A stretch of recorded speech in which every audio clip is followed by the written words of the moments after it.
Hello! Hello, welcome. I'm alive! I'm back. We are back streaming again this week. We had a week off. It feels like ages. It's literally been just over a week since I last streamed, which isn't a long time at all. And yet, for some reason, I'm like, oh man, it's been years since I've streamed. Hey, Frosty. I'm like, oh, it's been 78 years since I last streamed.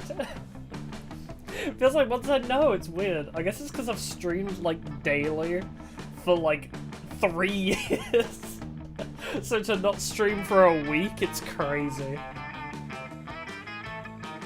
But yeah, hey Bizarre. Long time no see, yeah, we were just talking about that. It's literally been just over a week of no streams. And for some reason it feels like ages. I don't know why. Coming is with you. Oh, nice. But yes, so we're back for this week. Okay. So the plan is I have like this stream and another stream possibly this week, but then I'm not here. Like I'm not even like at my house next week. So yeah. We'll have a couple streams this week and then none again next week. But then we'll be back to normal the week after. Yes. Yeah, I've been doing good. I've been doing better. I mean, I didn't stream last week for, like, other reasons as well. Just, like, personal reasons. But it was, like, good to take a break anyway. Because I was busy with some stuff. But it was nice to take a week off streaming for once. I haven't done that in a few years, so... But yes, so the plan is we're going to be playing this game that I love called Monster Prom. I have not played it in a very long time, and I've not played it very much at all, but it's a fun little comedic dating sim that I adore.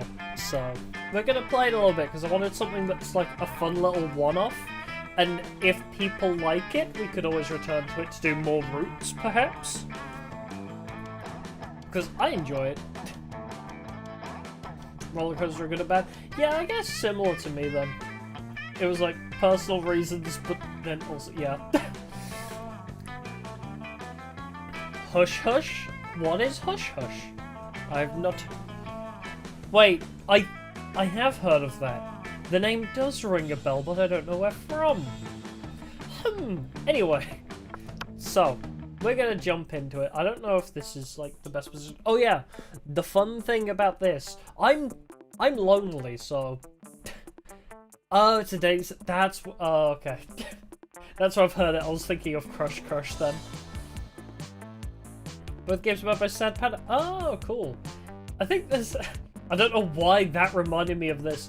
There's a dating sim of Corpse Party, I believe, if I'm not mistaken. Like Sachiko's Birthday Bash, I think it's called, and it's like a dating sim corpse party. Funny. But yeah, the fun, unique thing about this game is you can play it with up to 4 people, and you can steal each other's waifus. You can compete for the same women or men, and you can literally just fight each other. There's also like secret endings where you can like date the narrator as well, which is pretty funny. But yeah. We'll be playing single today, because I am lonely, but it is fun. Do I want to do classic or DLC? I forget what the difference is. Let's do the DLC, because the DLC has extra cool stuff. We're going to do the full game. We can probably get, like, a couple rounds in. I mean, it says 60 minutes, but...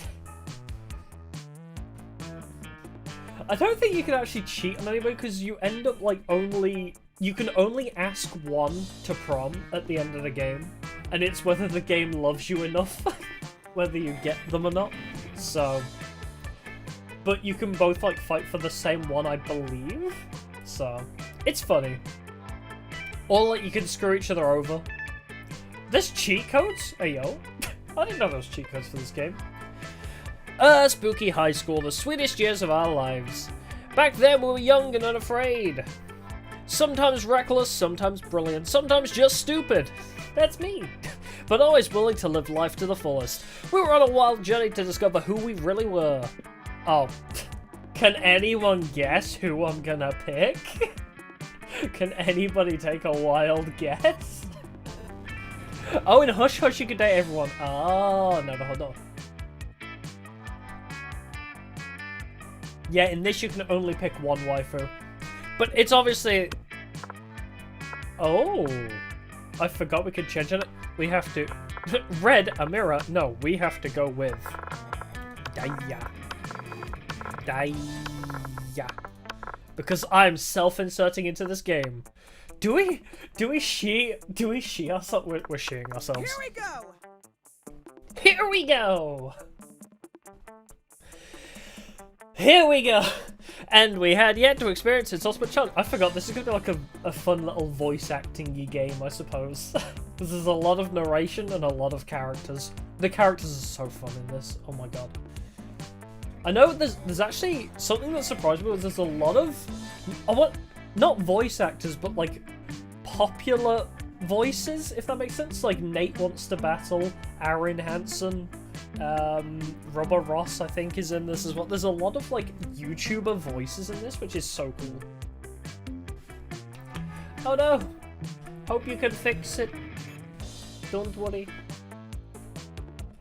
If the girls meet each other, if you don't make the good choices, you're gonna get your ass popped. I feel like the earlier Persona games had that. Like, I know you can't do it in Persona 5, but apparently, unless this is like unused Persona content, but like you could inverse the Arcana. So it's like you were dating somebody and then they found out you were dating somebody else and it like inversed their Arcana and you had to like apologize and make it up to them. I don't know if that was unused content or it's in Persona 3, but yeah. Cool. And we had yet to experience its ultimate challenge, the Monster Prom. Look at them, they're all so cute. There's my wife. Oh, you can't see some of them. Actually, you can't see Worst Boy, so that's fine. This little hipster fucker, he's so annoying, but look at her. She's beautiful. He's beautiful. She's beautiful. He's hot. She can step on me. And I don't even know. She's like Futaba. That's the only way I can describe her. She's just the Futaba of this game. She's crazy. I remember it clearly. 6 weeks were left, and as we fantasized about our dream prom dates, we were all scrambling to catch the attention of one of our 8 most charismatic classmates. Scott Howell, 21. Listen to that laugh. Isn't he just the goodest boy? A werewolf athlete who compensated for his rather small brain with a stupidly huge heart. Aww. Miranda Vanderbilt? Oh, and they're all of legal age as well. So you can't even make the argument of who I should date. Because I could date anyone I want. A sweet mermaid princess who was as cute as she was genocidal. Oh yeah, forgot about that part. Polly Geist, 22. Best girl, by far. She's amazing, I love her. A party ghost with an insatiable hunger for all the wrong things. Just look at her with the sunglasses. Damien LaVey, 21. He screamed. A fearless demon with the taste for destruction and a love for fire. We'd get on so well because I picked the fire girl. Yeah, we should definitely do that. Liam de Leoncourt, 4XX. A hipster vampire whose standoffish demeanor hid the fact that he was truly a lovable dog. You know, I love that you're a vampire, but something about the hipster aesthetic, man. Hey, welcome back. Zoe Forever. I do love Zoe, she's adorable too. An eldritch cutie who went from endless deity of the Dark Realms to ultimate fangirl. As you do. Calculator Hewlett Packard. Oh, he's voiced by Jacksepticeye, if I'm not mistaken. A library computer who had become a sentient robot ready to experience life to its fullest. Aww. I like Calculator, he's so funny. And Vera Oberlin, 23. She's also up there. I really like her too. I mean, I've seen a couple of her endings just involve her, like, taking over the world, which is kind of hilarious. A mean, self-made Gorgon with a merciless sense of business. It was clear it had to be one of them, but who? Polly. If the game pushes you in different directions, though, like, you'll try and aim for one, and it'll be like, no, hang out with these people. We only had 6 weeks to choose our prom date, and even more daunting, we only had 6 weeks to woo them and conquer their heart. But as I already said, we were young and unafraid, and we were ready to start. Class sweet cheeks. I didn't even notice that before. Oh right, we have this this test to give us our base stats. It's like D&D, guys. All minds are rotten, but they are rotten in so many different ways. Worry no more. We're now using our PhD in bullshit to diagnose which kind of deviant sicko you are. Yay! I've always wanted to know what deviant sicko I am. The hot new BuzzFeed quiz. Yay! Monster Prom's stupidest pop quiz ever. Trademark will throw a bunch of absurd questions at you and turn your answers into your character stats. This way, each of you will start by having stats that better reflect your true selves. Let's start! If you could put a curse on your worst enemy, what would it do? Hey honey, there's something you need to know. If I could put a curse on my worst enemy, what would it do? You can't rely on the effectiveness of a curse. I prefer to take care of my enemies the old-fashioned way by exposing them to unsafe doses of radiation over the course of several years. Pretty good. I like that. Don't rely on anything else. Only rely on yourself. Love it. I'd curse them to fall in love with a wonderful person and be happily married for years before they realise that all this time their partner was a wild panther in disguise and the panther viciously devours my enemy. Classic. That would be heartbreaking for sure. The curse of always meeting obnoxious people at parties who are super into new fad diets that feel the need to explain them in detail. You know what? I'm torn between these. This one's kind of hilarious though. Haha, you thought you were in love with a person. They're actually a panther. So bold. Is that just the trans flag with a potted plant? If you were the leader of a new country, what would your flag look like? Garfield's face? It's a power move. There's no doubt you're the supreme leader of your land if no one stops you from making Garfield the flag of your country. True, true. Go for a simple three-coloured stripe approach where each colour represents one of the country's values. Blue for diplomacy, purple for patience, and red for the blood that will be spilled if anyone tries to overthrow me. Ah, yes. I'm not wrong, right? It is... Right? No, is it pink and blue and white? It's close, I think, to the trans flag. Ah, yes. You know what, let's not pursue that line of thought. Flags are outdated symbols that lead to unnecessary nationalist exaltation. We will replace flags with a national QR code that will provide online coupons for free burritos. That's kind of smart, actually.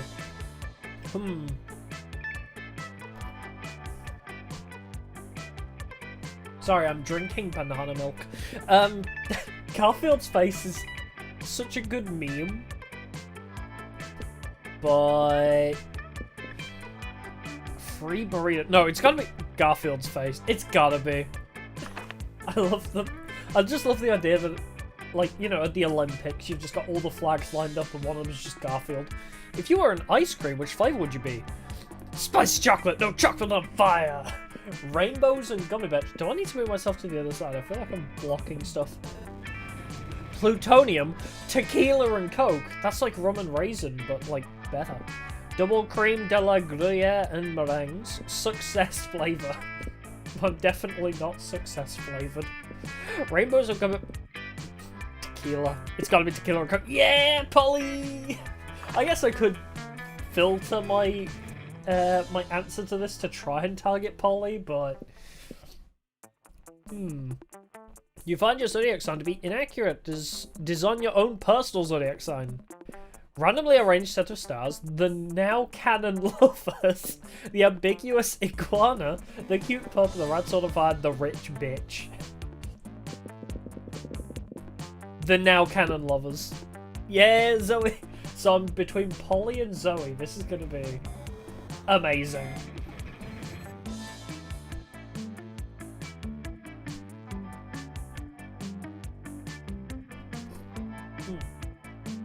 Why is it taking so long to load? So Argo is the hardest to date. Interesting choice of most difficult god to date. You'd think it would be Asuna. Is this just a sort of online fan dating game? I'm surprised they haven't made a legit dating sim for Sword Art at this point. They have one for Orogairu. Is it Orogairu? Oh, Asuna's not even dateable. Lamau. That's what you think. That's the secret ending. Sinon was easy though. That doesn't make sense to her character. Bad fan game doesn't understand the character source material. But yeah, Snafu or Orogairu has a an official dating sim. So I may have to get that just so Yui can have redemption. My Yui Uegahama. I love her. Okay, where are we going? So I have 9 smarts, 7 boldness, 3 creativity, 4 charm, 6 fun. Oh, I'm pretty well balanced apart from creativity, which is accurate. Oh, do we want to increase our boldness? Wait, how did I show what everything was for a second? Oh, there we go, okay. So, what do we want to increase? Not smarts. I want to increase boldness, so let's go hang out in the toilet.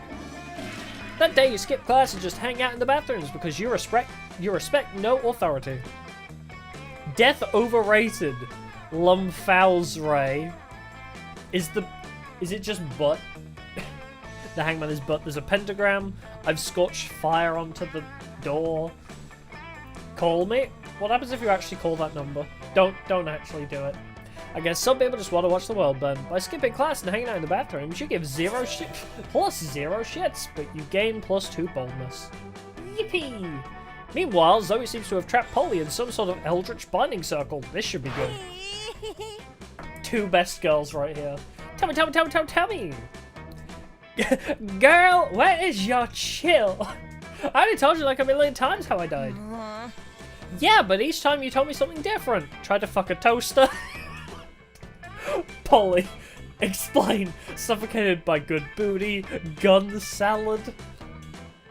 This is why Polly is the best, see? Polly tried to fuck a toaster. How would you even... How? Anyway. But what's the truth, Polly, huh?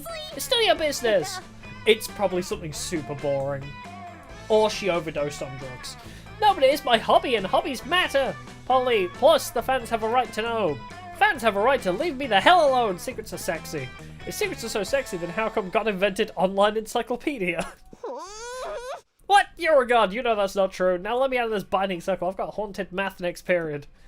Sure, I'll let you out if you tell me how you really died. Polly gives you a pleading look, Zoe gives you an excited look. As usual, it's up to you to figure out who to help. Polly's right. Secrets are sexy, and she's very sexy. I'll prove it with my new espionage. AU spooky, highly classified. Zoe deserves to know the truth, and if you tell it to her, Polly, I'll give you a huge bag. Oh wait, which is the right option for her then? Because I side with her, but I give Zoe an AU, or I side with Zoe and I give Polly cocaine. I'm gonna side with Polly. I'm not creative. Fuck. Damn it. Oh right, stats matter. I forgot the stats actually impact whether your choices like work or not. Shit. Well. Wowza, you wrote an entire espionage AU? Can I see? Of course you did. You have a fanfic for every occasion. You reach into your backpack and pull out. This is not a fanfic. This is the piece of old beef with top secret written on it in cake frosting. Why do you have that in your backpack? Is that a sexy secret? I'm gonna say yes. It may be a secret, but it's about as sexy as a trucker cap full of split pea soup. I tried. Maybe you should write a fanfic about what the hell is wrong with diet. No! I've already fallen at the first hurdle. Maybe I should. Hey, Dad, what's wrong with you? Tell me. Oh, but Polly liked me, so I guess I won to some degree. You try to run, but Zoe's already trapped you in a binding circle. You miss your next class and lose -2 smarts and -1 fun. Jesus. Well, there goes my smartiness. Let's do this. Goodbye, my brain cells. Oh yeah, let's go hang out with Damien and Polly. Strange, you could have sworn Polly and Damien were at this table when you picked it. Noob. Psst, hey loser, down here. It's us, Polly and Damien, hiding under this table for totally innocent reasons. A ferocious roar sounds from the door of the cafeteria. Crazy Martin, the werebear janitor, is here and he's looking for someone. I love her jacket. Oh shit, he's here. Why is he after us anyway? I think what we did really falls more under federal jurisdiction. International law, more like those Munchkins were Canadian citizens. Now that you mention it, I think we might actually have to face a war crimes tribunal. What did you do? Worth it though, right? Oh, totally, as long as we can get away from Buzzkill the bear over there. Just hide in the ghost zone. You know, the special alternate dimension only ghosts can use. Hide behind diplomatic immunity. I mean, you're both princes of hell, right?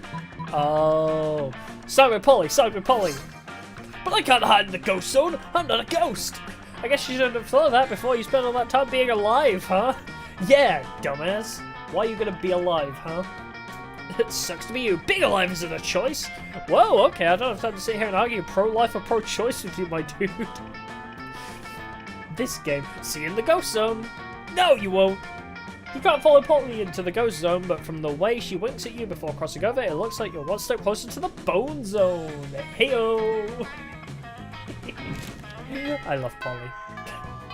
Have I said I love Polly enough yet? Let's do this! Ooh, the cat's in the gym, and I have 5 money. Do we go see what we can buy? Because you can get some, like, really weird, unique interactions. Let's do it. What's up? Hi, stranger. It's been a while. I missed you. It's okay. You can look at my stuff. What can we buy? Because these are always pretty fun. Oh, for $5 I could buy an actual corpse. So that's cool.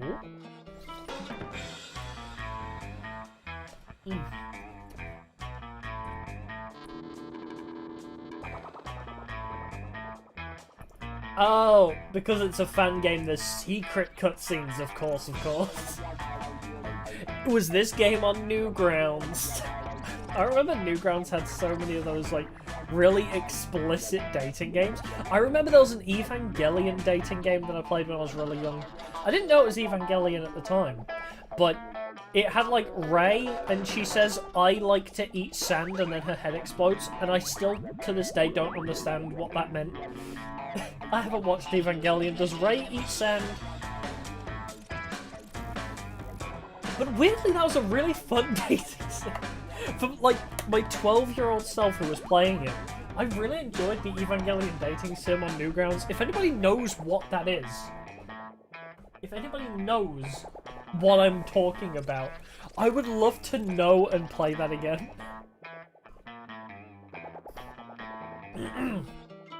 Oh, you only know about Friday Night Funkin', yeah.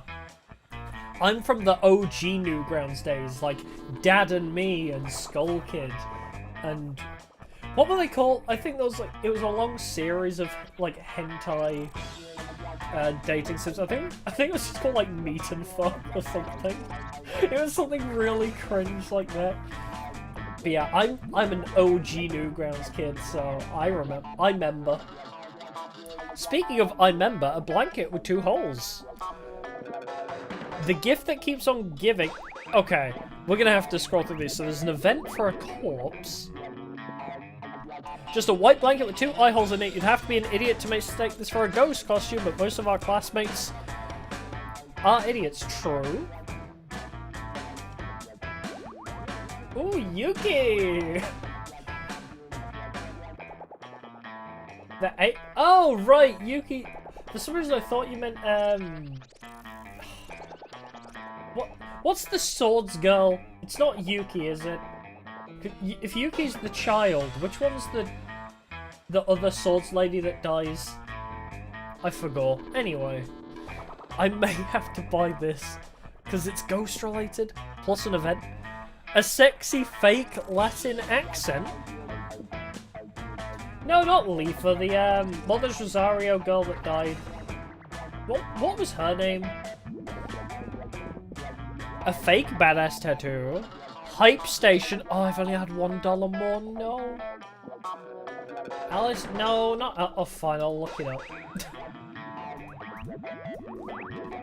What was her friggin' name? Oh, it is Yuki. Yeah, I wasn't wrong. It is Yuki. Kono Yuki.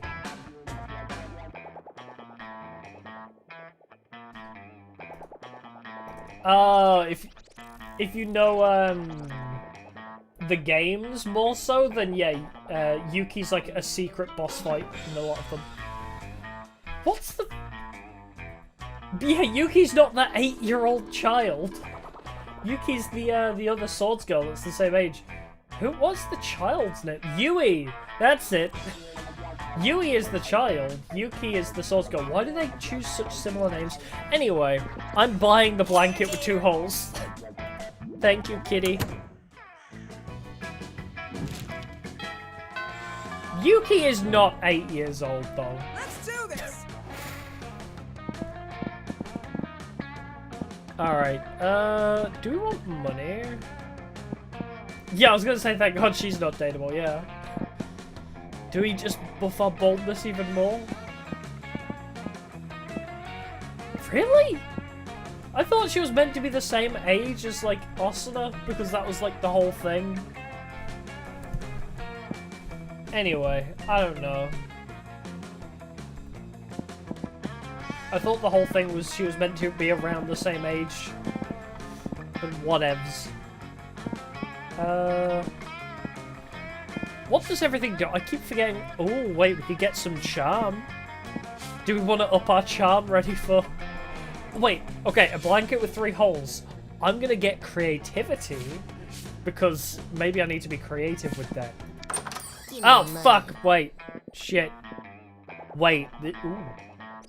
It's a gift that's free! 13, really? Well, it's better than 8. Believe it or not, this is a very religious thing. The shitter. Well, I have the shitter and a blanket now, so... I was not paying attention enough to realise that the cat was there. Hey, Polly and Damien again. How's it hanging? You arrive at your chosen table to find Damien dejectedly hefting a bowl of mashed potatoes, while Polly sadly passes her hand through the same. Seriously, what do we have to do to get a food fight started in this cafeteria? Honestly, do not know. I tried throwing potatoes at people and yelling food fight, but I think everyone is too scared of me to fight back. And I can't throw any food because of my stupid ghost hands. Plates, mirrors, antique furniture, sure, but not food. There's gotta be a way to provoke a food war. My dad's always telling me to be more political. Wait, dad's plural? Huh. Nice.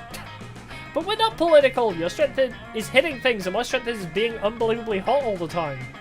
Valid. Unbelievably hot, that's it. We'll set the cafeteria on fire. Wait, no, that's not a solution. That's just arson. Why don't I always jump straight to arson? He's such a silly boy. I love him. It's hard to watch them struggle through this by themselves, so you step in with an idea of your own. Wars are fought over scarce resources, steal everybody's food and put it in a pile. That ought to do it. Hey Polly, you know how the Greeks fought a whole war over Helen of Troy's face? Just need you to get kidnapped by Trojans. Where are we going with this? I like where your head is, but I'm not super into being kidnapped and shit. Are you sure about that? You seem to be into everything else. What if we skip some steps with some good old flashing? Okay. Polly floats him under the table and, in a practice motion, whips her top off. To the victor! Goes the spoils. This is the high school cafeteria. Polly's rash action upsets the roiling cauldron of hormones, sets it on fire, and tap dances on the ruins. Soon the air is thick with sausage and gravy. Oh, I thought that was a euphemism. Potato crisps fly everywhere like flavoured shrapnel. Polly puts her shirt back on now that everyone's too busy fighting to remember what they're fighting about. Looks like mine really were the tits that launched 1,000 chips. The view just gotta make that pun worth it. I love this game. I wish we got CG of some of that though. Let's do this. I mean, it would be a fucking nightmare for the artists, but if we had like art for each event like that, that'd be so cool. Okay. I want creativity. Let's go creativity. Ooh. Is this, I want to say Macbeth is to be or not to be. But I may be wrong because I don't read, let alone Shakespeare. That day while rehearsing for the class play, it's as though the muses themselves have descended to give you figurative oral sex. Please elaborate. Your performance is intense and inspiring. Oh, thank you. It'll be remembered for generations, which is pretty rad by high school play standards. You get +2 creativity. Nice. You spot Miranda and Scott in the vicinity. Why? They're not my targets. Give me Polly, or Damien, or Zoe. It seems like the perfect opportunity to test your new blanket. Oh, the blanket is for them. Oh, well, shit. I thought the, ghost blanket would be Polly. You wear it as if you were a goofy ghost and approach them with a spooky boo while Miranda is explaining something to Scott. And that's why those treacherous air people are the absolute worst and also most likely tied to the disappearance of Mars Argo. Why is he a tree? Why is she Princess Daisy? I love it. Oh my god, the bird. Oh, whoa, what's this? A ghost? Perhaps a foreign exchange student? What are you talking about? Oh, gasp! I didn't see you there, so ghostly. You guys are joking, right? This is clearly just Dyer wearing a blanket with eye holes cut in it. Jealousy is a powerful drug, Liam. Do not become addicted. Yeah, Liam, you don't see anyone saying, oh, Liam is really just Dyer wearing a blanket with eye holes cut in it. That's so dumb. I love him. Why are all, aside from Liam, all the main, males are so stupid? Exactly, Liam, even despite the many times we suspected it was so. What? Oh, sorry, little ghost, we were ignoring you. That's true, tell us, do you have any cool ghost powers? Oh yes, divulge. Ultimate ghost prank, haunt someone into despair. We do like despair. We're fans of Danganronpa. Basic ghost knowledge. Ghost's main power is levitating yourself. No, ultimate ghost prank. I'm not fun enough. You spot a victim for your prank. The Coven. You start running in their direction while screaming your best boo to date. The Goth Girls. What's this? Maybe it's a minion of Queen Nehelania. Rumors say she's preparing to be the big bad of the next season. Stop booing at us. It's hard enough to save the world on a daily basis. We don't need people here undermining our morale. Stop booing! I will not stop booing. Fuck you. This school is unbelievable. Ah! Danganronpa dating sims? Yes. But in the actual game there is. So once you beat a Danganronpa game, you unlock school life mode, which is the same thing but without the death game. So you can literally just go around dating everybody. Yeah, it's part of the Danganronpa games that once you beat them, you can just play the dating sim aspect. Oh no, what have we done? We made them miserable by forcing our little ghost friend to haunt them with its ghost powers. You do realise you just ran at them while booing, right? Kinda, yep, not. It's the best you're probably gonna get. I mean, how much more can you do? You obtain their panties and go to their room at the end. That's how all dating sims end, right?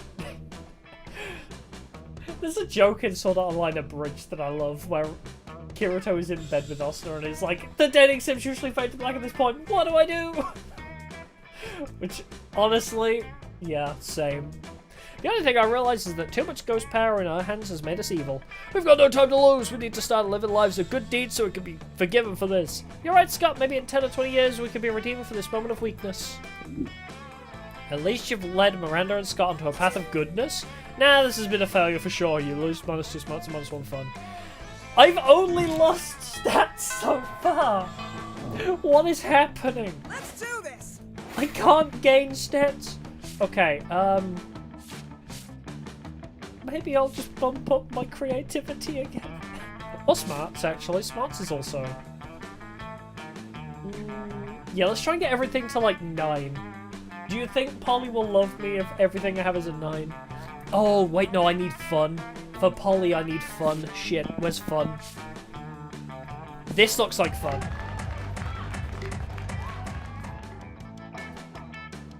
Yeah, you always find that the fan dating games are always the most NSFW, let's say. Horny people make those games. They can't just be satisfied with the official material, can they? The day during recess, you start a half-hour rave that goes full crazy. Damn! You have no idea how it escalates so much, but at one point there are 300 people. Damn! Someone summons demons from a nightmare dimension. The consequences might distort the fabric of reality itself, but who cares? It's a rad party. You gain +2 fun. Yay! You're intrigued by your new little toy when you feel the temperature oddly rising. Are you catching a fever or is it... Hey dumbass, what's that? Why are you playing with a little guy taking a shit? Is it some kind of weird new G.I. Joe? This item is for you? Ah, a classic mistake. No, Damien, this is called a Cagaina. You wouldn't know, of course. It means shitter. It's a religious thing from the Spanish region of Catalonia. Wait, rewind. How's this poopy boy a religious thing? Well, you know about the nativity scene, right? Catholic people reenacting Jesus' birth and all during Christmas? Lame. Shut up! Thing is, in Catalonia, Christians build the nativity scene for Christmas with Mary, baby Jesus, the animals, and of course this random guy taking a shit nearby, behind a bush or something. Is that so? It is some kind of prank or something. Oh no, it's a very serious thing among Catalans. If you want to make the nativity scene, you better include the cagaina. It's the culturally respectful thing to do. Whoa, that's crazy! Huh, respectful to whom? God damn it, this is priceless. Cagaina, love it. Ultimate action figure, I mean, it fucking beats the limits out of Christianity and everything. Me and Damien, we're on the same page. One could say that, I guess. But why do these Catalan people decide to put a guy taking a shit next to the birth of Jesus Christ? Good question. Nobody knows. It's a tradition that's been there for centuries, but no one knows its origins. Catalan people just go for it because it has been done like that since forever. Nobody knows why they put this shit next to Jesus, and yet they've done it for centuries. I must know. The intrigue is killing me. Gah. Well, it really looks as if it was about to kill him by giving him a seizure. Maybe you can help solve the mystery. Catch a real shitter. Genius. Get into the mind of the shitter by reenacting the scene. No, we're gonna catch a real shitter and interrogate him. Yay, I'm so bold. Before Damien's head implodes, you take both him and Liam into your car. I have a car? And just to be clear, by your car, I mean just a car. But fuck the concept of ownership, am I right? Understandable. You drive to a nearby gas station, rushing to the public restrooms and ensure an innocent guy who was taking a shit in there. You drive to the nearest police station and you politely ask to use one of their interrogation rooms. As you've been an exemplary monster citizen lately, by committing not that many murders, they decide to reward you with their best interrogation room. Is it that easy to interrogate somebody? I should interrogate people more often then. And so you go into full interrogation mode by playing the classic bad cop, worst cop strategy. Loser. You fucko, tell us the truth. Why did the Catalan put a shit dude next to the birth of Jesus? What? Who are you? Why am I here? I need to finish pooping, please. You won't finish shit till you answer us, fucking fucko. Damien, calm down. Damien then hits the random guy with a rolled newspaper. You do realize this plan makes zero sense, right? His confession makes zero sense, and you better start spilling the tea, or we will punish you in ways you never imagined you could be punished. What?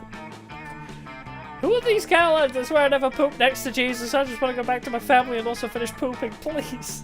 Yeah, never poop next to Jesus. That's what everyone says. You know what? My patience has a limit. Give me that. Damien steals the poor guy's passport and starts doodling on it. See? I'm not bluffing, fucko. Now you're banned from visiting Sweden. Keep fucking with me and you can forget about visiting Portugal. My god, he's really a psycho. The dude starts crying even though all Damien has done is doodled an angry face in his passport and scribbled, I'm a stupid fucko on it. Enough. Can we agree this is going nowhere? Yeah. You know what, Liam? Sometimes you're right. Sometimes justice is not served. This is a grim, dark world. Let's regroup and think of a way to crack this case. Finally!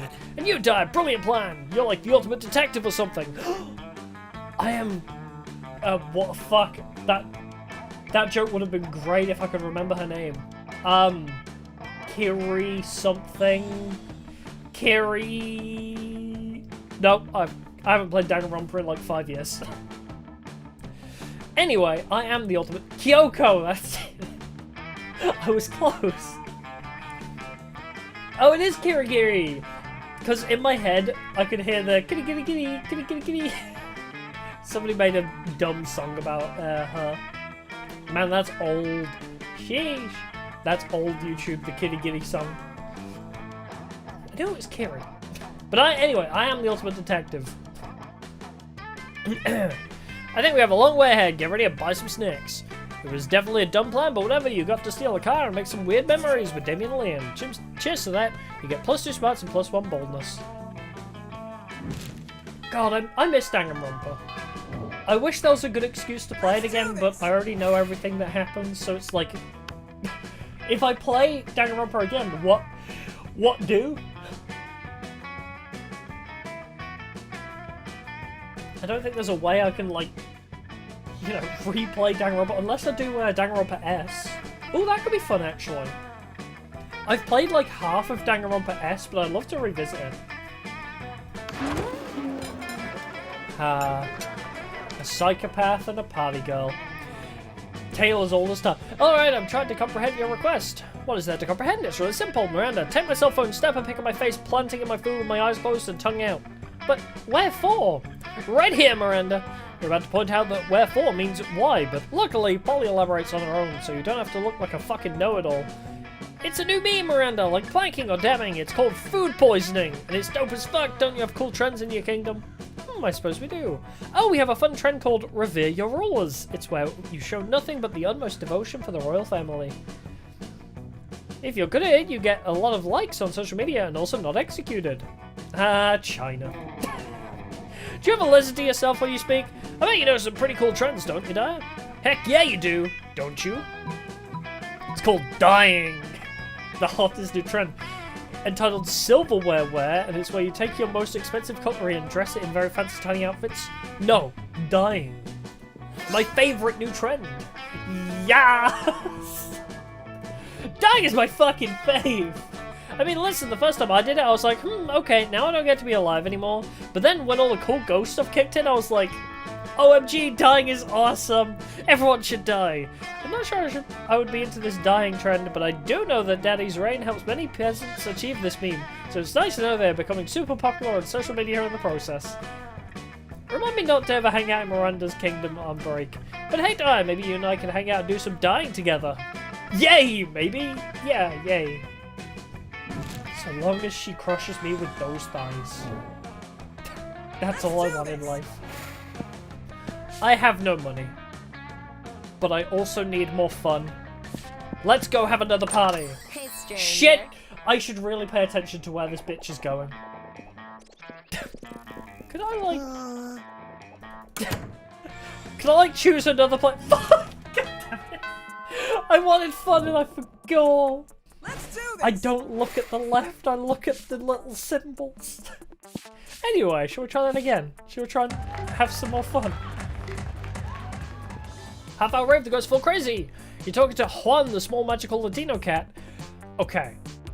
If anybody watches Niji Sanju, Scala has the best voice for Juan, the small magical Latino cat. I don't know how she does it, but it's adorable. Watch Niji Sanji play Monster Prom, it's amazing.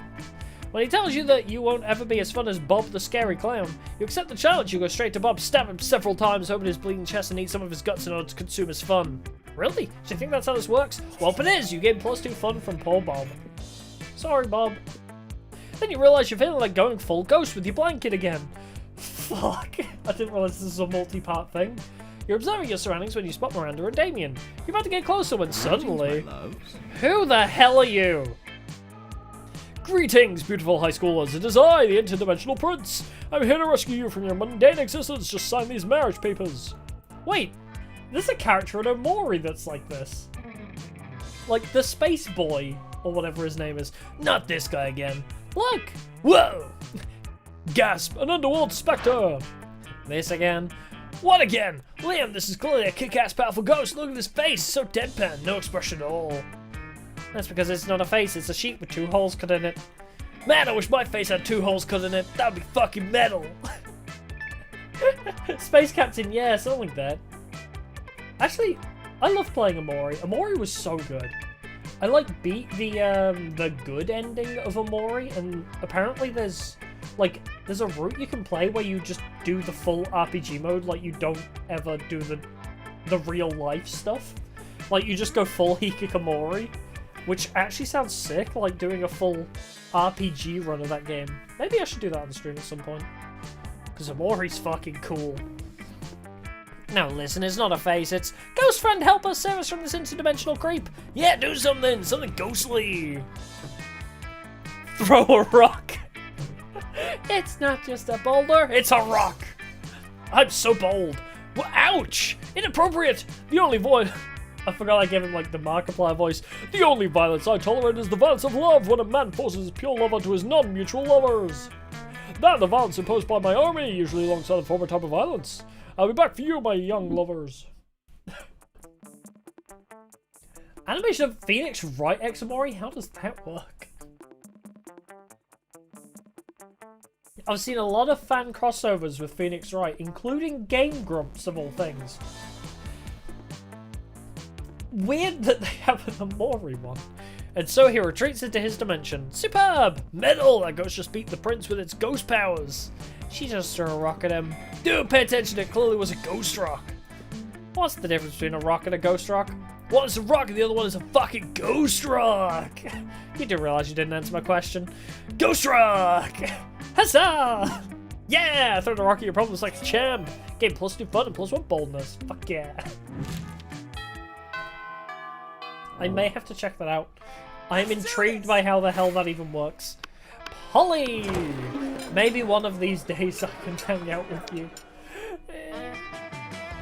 You sit down with Zoe and Polly. Zoe is slurping sanity out of a Tupperware container with several of her mouths. And Polly isn't eating anything at all on, account of she's a ghost. You feel a little uncool for being the only one at this table eating normal food. Speaking of eating food, oh yeah, Di, I can read your thoughts. Sorry, why are you even here, Polly? Why are any of us here, Zoe? Why are any of us here, Zoe? The universe is vast and full of mysteries. No, come on, I mean, why are you here in the cafeteria? I mean, Miranda comes here to supervise her eating serfs, and Liam comes here because he presumably feeds on food picks. But you don't feed on anything at all, so why are you here? Why aren't you out doing drugs or getting laid or something? Maybe she's here for that purpose. Well, because... Seems like Polly might be on the verge of an existential crisis. Those are really serious for ghosts. Save her! Comes here because secret backstory reveal. No, she's a strong, independent, dead woman and she can do whatever she damn well wants. Heck yeah, you just said my 2 favorite words! Which 2? Fuck and it? Oh. No! Fuck it and she can do what she wants. Oh, I love the low IQ energy every character in this game has. They're so silly. Oh, it's an hour-long animation? Jesus. Phoenix Wright protects only after the events of the good ending? Bruh. I mean, it was an accident. No spoilers for Amori, but it was an accident. Plus, he was a child, so I feel like he's, probably exempt. Plus, it was like years ago, right? Although, hiding the body or pretending it was a suicide, that might cause us some problems. Anyway, I mean, I also go to the gym even though I don't have a physical body. Why do you do that? So look at nice butts! Are there any... And there are butts here in the cafeteria too, so there's your answer. So your answer is that you come to the cafeteria to look at butts? I go everywhere to look at butts, Zoe, and I'm proud of that fact. Oh, a woman after my own heart. You catch Polly looking at your butt for a minute. That's a good sign! Yes! My butt. Let's do this! Alright. Don't go to the auditorium. Although that is where I would get creativity from, so that's kind of annoying. Let's get some charm. Dodgeball! That day, an epic dodgeball match takes place. I haven't played dodgeball in years. I miss dodgeball. Dodgeball was like my favourite class in PE. Everything seems lost, but you deliver an inspirational speech that fuels your team spirit, leading to a spectacular comeback. You're clearly a natural born leader. You get +2 charm. Hell yeah. You're having a very interesting argument with Liam on which would be Plato's favourite emoji, were he to know what emojis are. You've narrowed it down to alien face emoji and paella emoji when Damien interrupts you. What is it about these two fuckers? Oh, because of the shitter. God damn it. I'm starting to think maybe Damien might end up being my my romance option. I mean, we have leveled Polly quite a lot, but Damien keeps showing up. Damien won't leave me alone. We're going on so many adventures. Hey, I hereby summon the Shitter Squad. Please don't call us that. I'll submit your petition to the higher powers, Liam. But now, let's focus on what's really important, the Kagana. Fucking metal. So I did some research on these Catalan people and their traditions, and oh boy, they're fucking rock. Each tradition was more badass than the last. Oh, hey, we have actual art for this. They do this thing called calcotades, where they eat these calco onions with their fucking hands while drinking wine in the most ludicrous ways because fuck glasses and silverware. Hell yeah. Also, there's this Fox thing where they basically dress as devils and run down the street holding pitchforks that end in fireworks while dancing to the drums. They're fucking savages. Okay, that's pretty sick. That's pretty awesome, actually. Then I found out about this other thing called castellas, which is the thing they do in their festivals where they build human towers just because they can. Who knows why? My safest bet is that's either a pure display of power or an attempt to reach the sun to punch it in its fucking face. Radical, right? Yes, punch the sun. Who would win in a fight? The sun or Tower of People? Hey, welcome back. The more I've researched, the more I love these Catalan people. Fucking awesome weirdos, but no clue about the Kagana thing. Still a mystery how they started putting a guy taking the shit next to Jesus Christ. Did you know that a few years ago the Barcelona government even tried to ban the Kagana from the city's nativity scene, and Catalan people got so angry that they forced the government to refrain from this decision? They fought the establishment to keep a random guy taking the shit next to Jesus, and they won. Am I getting debated, or is this a real thing? I'm gonna Google Kagana and see what comes up. This seems too fucking... wait! Hold on. It's a real thing. Oh, no way. It's a real thing. It's meant to represent... Oh my god! No way. So, a Kagana is a figurine depicted in the act of defecation appearing in nativity scenes in Catalonia. It's not a joke! It's a real thing! What? Okay, well. You learn something new every day. The meme game wasn't kidding. Whoa, that's crazy. Yeah, it is. Can I just marry an entire region? Or at least have casual sex with it? Probably not. But I need to satisfy my urges by unveiling this fucking massive mystery. Okay, I was wondering where you were going with that. But how? I mean, even if the tradition has been there for the last several centuries, we don't even know if it's the real depiction of what happened 2,000 years ago during Christ's birth. You're right, we have to travel to Spain? But the S is silent. You're traveling to my homeland.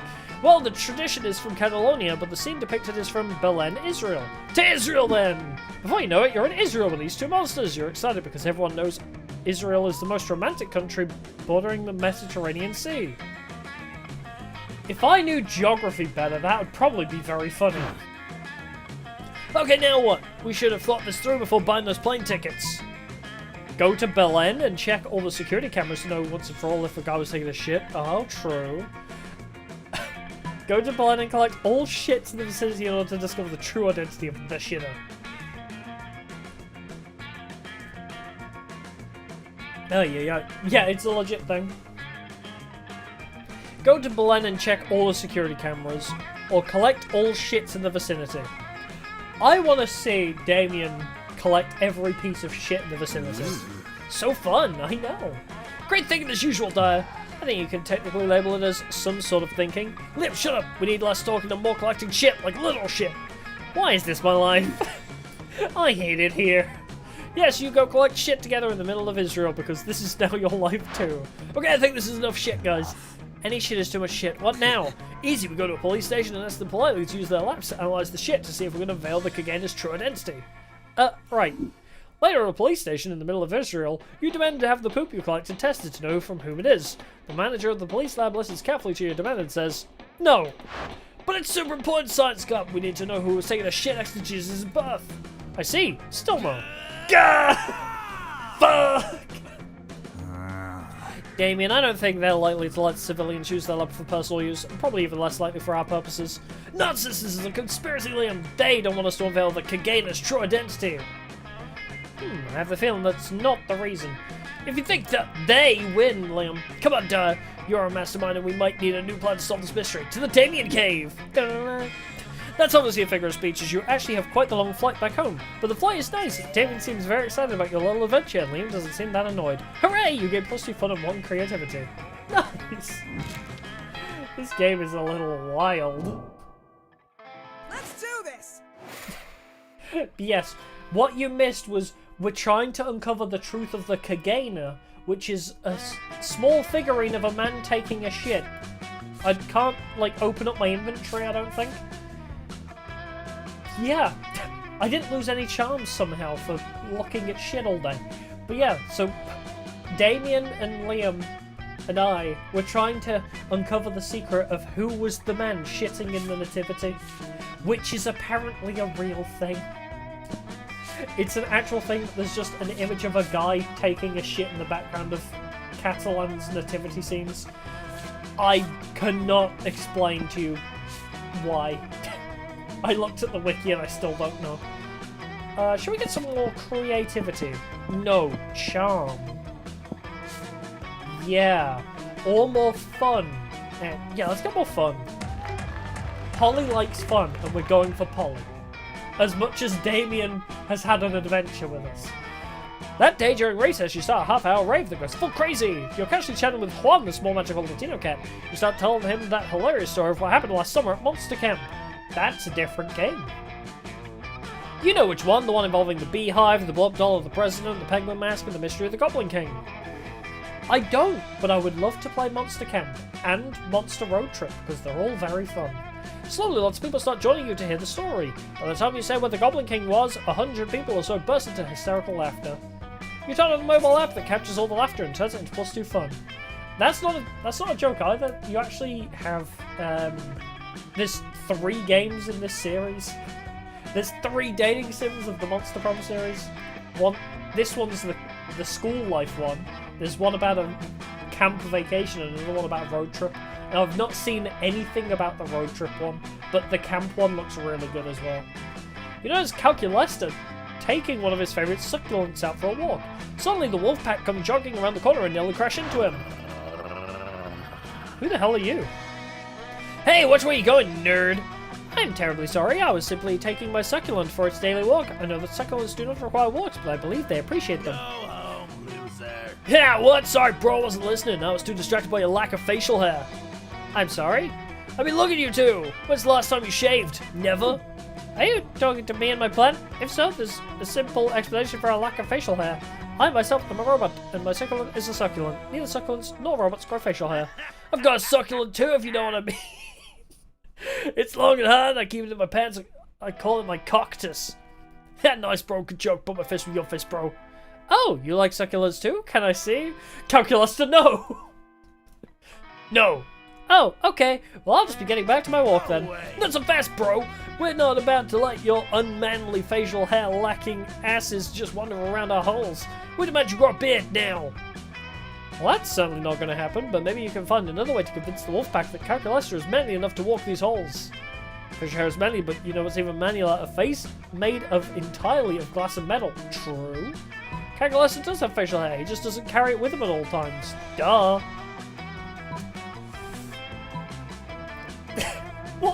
What even is the right choice here?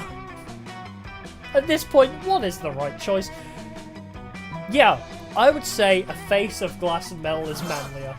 Oh, I am so bold. What, is that true? Is a glass and metal face really more manly? I truly have no objective metric for assessing manliness. Oh, a tough talker, huh? Well, maybe you should try putting your mouth where your face is. I'm sorry, I didn't understand. Please try. Wham! The leader of the Wolfpack headbutts Calculus right in his glass and metal face. Ow, fuck! It feels like I just rammed my face into a bunch of glass and metal. Funnily enough, that's because you did. It's true, metal face beats meat face. Ah, yes. I feel like that line is just so good. Metal face beats meat face. I could hear a psycho in Borderlands 2 saying that. It is just my great uncle Killbot 9000. It is just as my great uncle Killbot 9000 always said. Rebooting. Sorry for doubting you, bro. Your face really is the manliest because manliness is all about one thing and one thing only: the ability to hurt other men. Duly noted. The Wolfpack scamper off, probably to find someone else to hurt so they can feel better about themselves. You get +2 fun and +1 boldness. Yeah. My fun is insane. I'm gonna be so good at parties now. Let's do this! Calculester, how's your face? He's wearing a Hawaiian shirt. Friend Paulina? Wait, is that her name? I thought it was just Polly. She has a full name. Friend Paulina, please correct me if I have misunderstood, as I am still new to these customs. But it is my understanding that the cafeteria is designated for the consumption of calories by those organic beings who need them to live.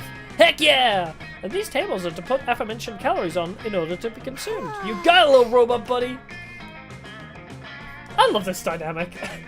but you seem to be dancing on top of this table, therefore preventing your fellow students from using it for its designated function. Nailed it!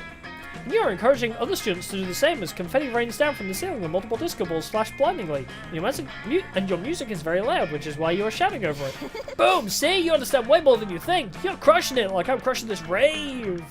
But from my understanding, the outdoors location is designated for raves. Cafeteria is for food consumption.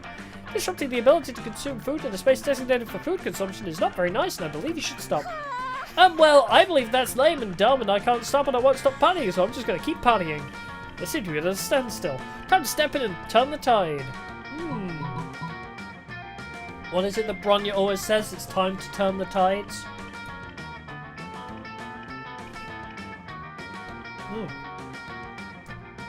Good enough. Polly should keep raving, Calculus, so the raw intensity of this rave is powering the whole cafeteria by itself. Renewable energy, bitches! Calculus is right, we know you're all about throwing parties in ridiculous places, so why not find someplace even more ridiculous? Take this rave to Narnia! Wait, which is the option that she'd like, though? But I want Polly to keep partying. But Narnia? You know, fuck it. Take this rave to Narnia. Yes, friend Paulina, certainly I do not want to curtail the fun of your rave, but perhaps you could enjoy yourself just as much somewhere which does not disturb our classmates. What? That's it, that's enough, everyone stop! Cut the lights, cut the music! Take your damn hands off that piano, Justin! Justin? Who is Justin? Just in case? This party just got shut down! Oh no, sad face. I love his little emotes. Paulina, I apologize if you don't mean to ruin your fun. Because it's headed to Narnia! Woo! Follow me through this wardrobe, fam! Well done, that was quite a brilliant solution. You must be one of the few monsters here who pays attention in class and gains plus smarts. I wouldn't say that. Launching sequence, sincere gratitude. Oh, the characters in this game are amazing. There are some secret characters that are even wilder, so... It seems you have bought us quite a bit of time while pulling the parties in Narnia. Sup, bitches? I'm back from Narnia. Have you missed me these past years? You were gone 12 seconds and 8 nanoseconds according to my clock. Did you dum-dums forget how Narnia works? I just became queen and ruled for 20 years and then burned that shit to the ground with the dopest party ever. Oh, so Bob. I love her. God, I love her. That's my kind of woman. Become queen and then burn a whole country. That or I'm super high on these super shrooms and just tripped very hard and had a 20-year-long specific hallucination for the last 12 seconds. Who the fuck knows when it comes to super shrooms? Mario would know. The entirety of Mario is just a hallucination while he's tripping on shrooms? Game theory, get on it. Hey, it was fun while it lasted and Coca-Cola still seems pleased, so go ahead and count it as a win. We will, stat-wise. But Polly didn't gain a plus, but it was funny to send her to Narnia. So, let's do this! I didn't gain anything with Polly, so... Creativity, charm? My fun is actually pretty good, so let's level charm then. Yeah! Or shall we get money and buy more stuff? No, let's get more charm. Yeah, Calculus is fun. Calculus wasn't in the original game, because with the inclusion of the second term DLC, they added Calculesta and Zoe, and they are two amazing characters. Calculesta being like robot trying to learn how to be human, and Zoe is like Futaba if she was an eldritch horror. You think that's a weird explanation? Don't worry, it doesn't make sense either. That's the most sense it's gonna make. That day, an epic dodgeball match takes place. Amidst the battle, you spot a fellow player that seems utterly discouraged. She thinks she's not worth anything at dodgeball, and she attempts to throw a ball at herself. No, don't do it. You explain to her that many ways you think she's unique and wonderful, while also defending the many pleasures in life. With your help, she's capable of finding reasons to keep playing and gains a sense of self-worth. You gain +1 BFF. Silence is not part of the game, so that beautiful friendship will take place off screen, and +2 charm.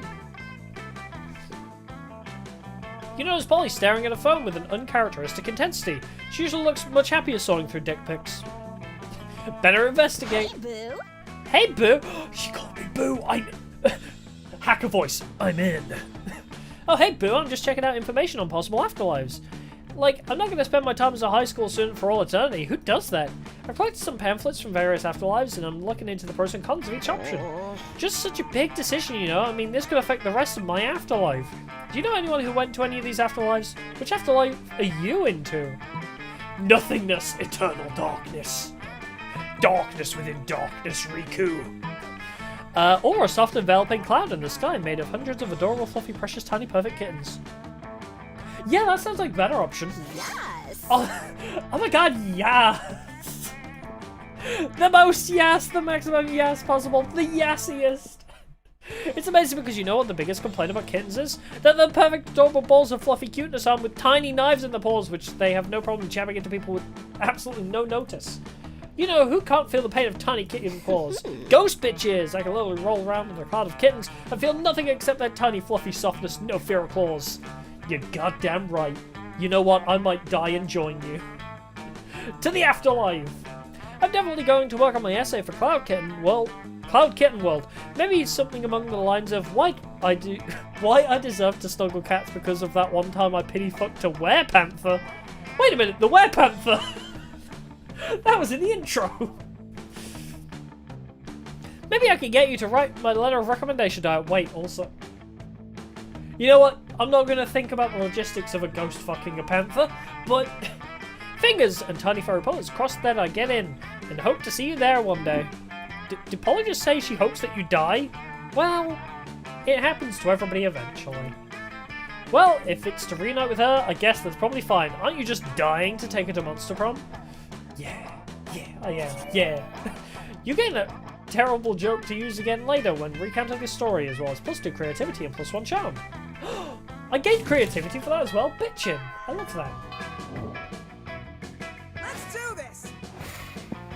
Alright, where do we want to go? We have no money, so fuck that. Smarts, creativity, charm. I kind of want to push fun up to 20. Let's go! More fun! Do I read fanfics? No. I've read some as a joke.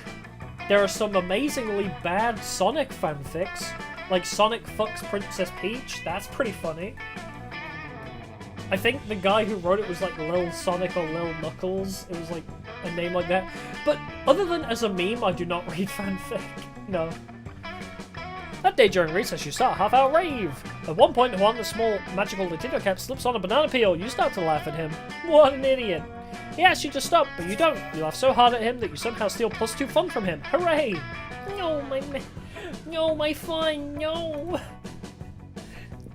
But none of that matters because tonight you're going on a date with Polly to the casino. Oh my god, you just said 3 of my favourite things. And they were all in capitals. Oh yeah, I love casinos. They combine my 3 greatest loves. Bad life choices, risk, addiction, and getting fucked up. That was 4, but did I say 3 greatest loves? I meant 3. The number between 3 and 5. Sorry, I'm already pretty blasted because I'm so excited about this casino. I want to go to a casino. I've never been to a proper casino and I want to. They sound so fun. I love gambling. I mean, she was right. It's like, hey, all my favorite things. Bad life decisions and gambling. Come on, let's make some disastrous financial decisions. Show me how fiscally irresponsible you can be, baby. You heard the ghost. What you gonna do? Walk up to the closest blackjack table and bet it all on red. Find the nearest horse race and literally bet your life on it. Oh, she'll love that. Whoa, I can't believe there's a racetrack inside this casino. That's usually not how it works. Yeah, of course that's not how it usually works. But monsters don't normally go to high school either, so shut up. How much money are you going to bet? Wait, why'd you write my actual life on a piece of paper, sign it in blood, and hand it to the bookie? I don't know what's going on, but I'm pretty sure it's going to be sweet. You bet your immortal soul on a horse called Best Horse. Seems like a safe bet. It's so sweet that you're willing to die and become a ghost with me just for laughs at a casino. That's exactly what this is. I will die for you, my woman.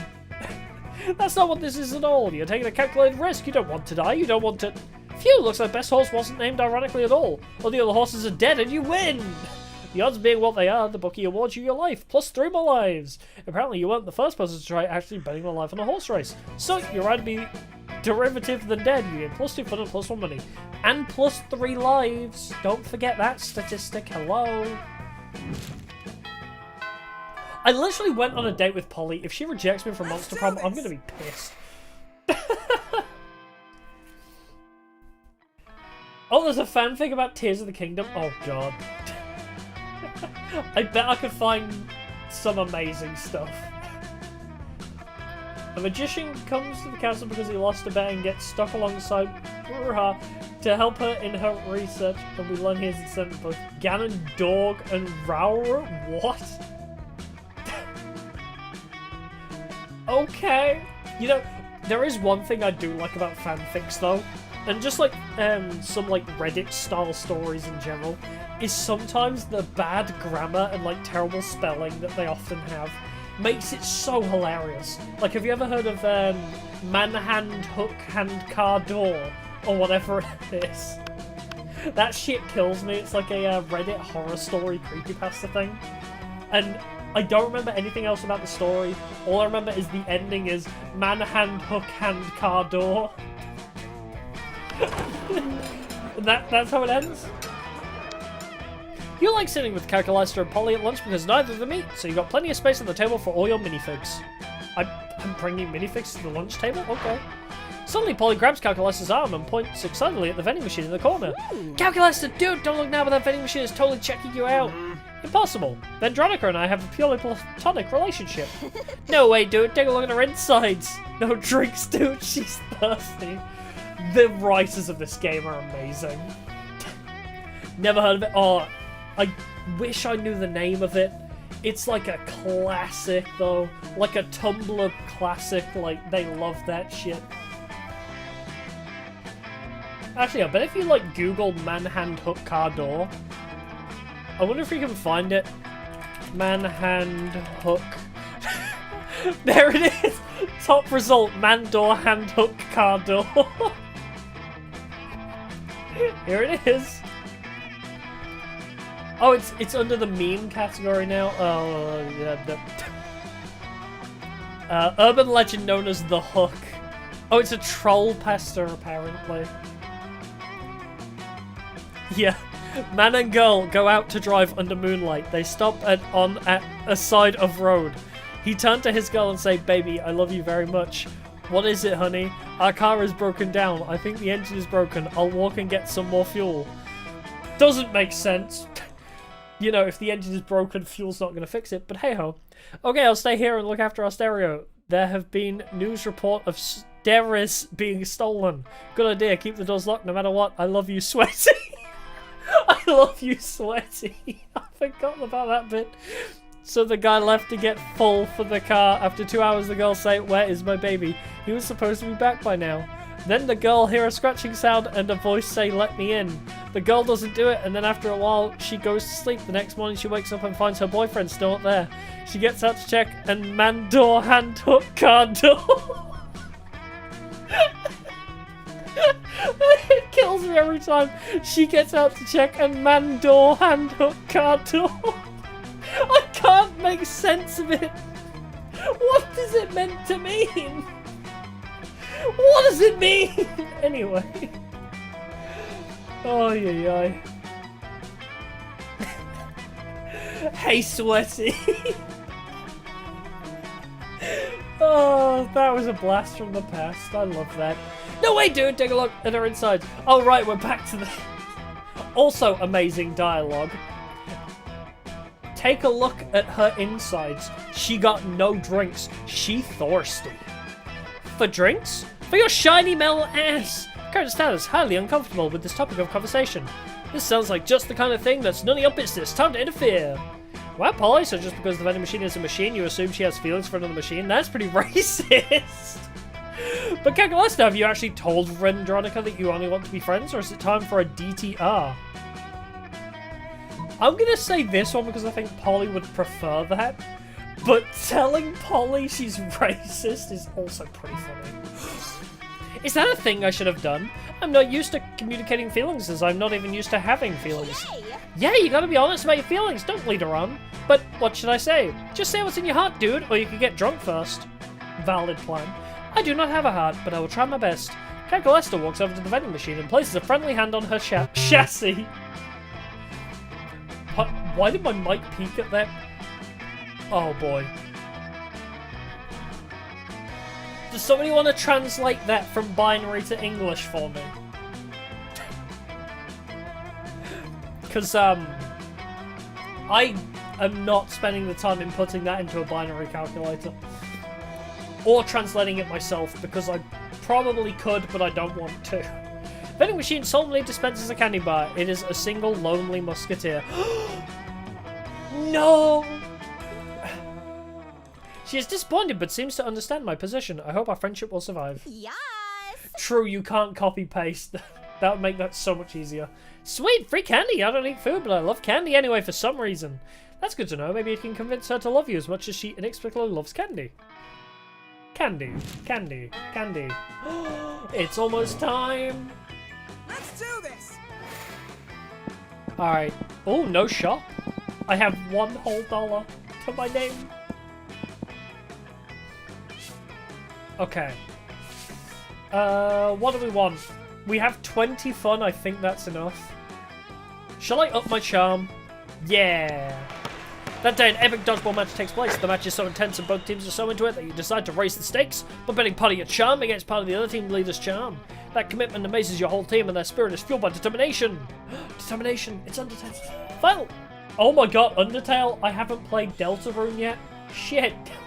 Finally, you win and take +2 charm from the other team's leader. She's now a bit less fabulous. You can start doing something productive, or you can put on your blanket and get up to some good old ghost shenanigans. You're looking for someone, but you've run into the person that might finally see through your ghostly deception. Apart from boring Leon. Hiya! My wife! Hiya! Wait, what's this? Another ghost? No, I can't believe this. Finally, somebody else notices. There's gonna just die wearing a... I can't believe it's because it's too cool to be true. Come on, it's not cool or true. Why are you following me around everywhere I go? In this blanket, you're here. Shh, Liam, I can't hear our cool new friend over all your jealousy. So tell me, how did you die? We have to share so much ghost gossip or gossip, or as I like to call it. Is this the end game? Did I do it right? Did I get the blanket and it's actually going to be Polly endgame? I love it. Oh yeah. So dumb. It is, but I love her. Good question. Time to improve a lie with another bigger lie. I was offered as a sacrifice to the god of party. But until how I died on the third date, boo, ghost wink. Well, we've been on one date. Ghost wink! I'm not charming! Bitch, the fuck? I have 11 charm. What? That's probably just a big lie. I bet you're just some idiot who decided to wear a blanket to imitate a ghost. But Polly, I did it for you. Didn't I do it for you?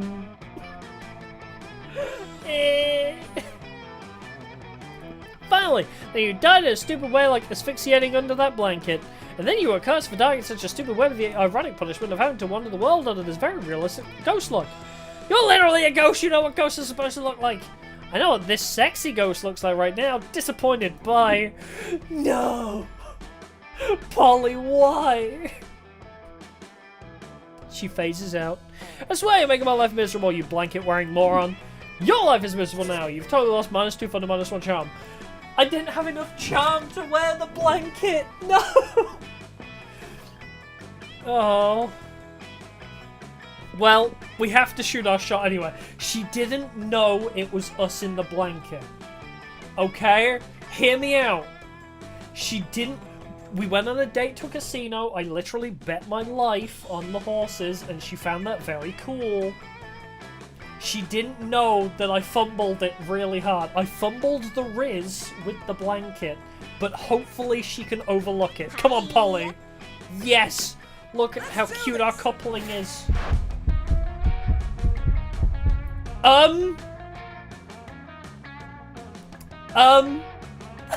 You didn't see that? I got a Steam achievement called Unveil Your First Secret Ending. The game just spoiled. The game spoiled it. I guess the blanket worked. Hey, look at you. It's my favorite ghost other than myself. Prom? Sure, we could go and do lots of ghost things. Dancing, getting drunk as fuck, having sex. Does she have the remotest idea of what things are exclusive to ghosts? Ghost Day! Party till dawn, honey. Ah! I literally... Okay. Okay. Somehow that worked. Even though she was disappointed in me being a... No, wait, it worked as the correct assumption, yeah. Or the correct statement, yeah. I can't get over that. I went through the whole process, fumbled it, my Riz failed, and it still worked out somehow.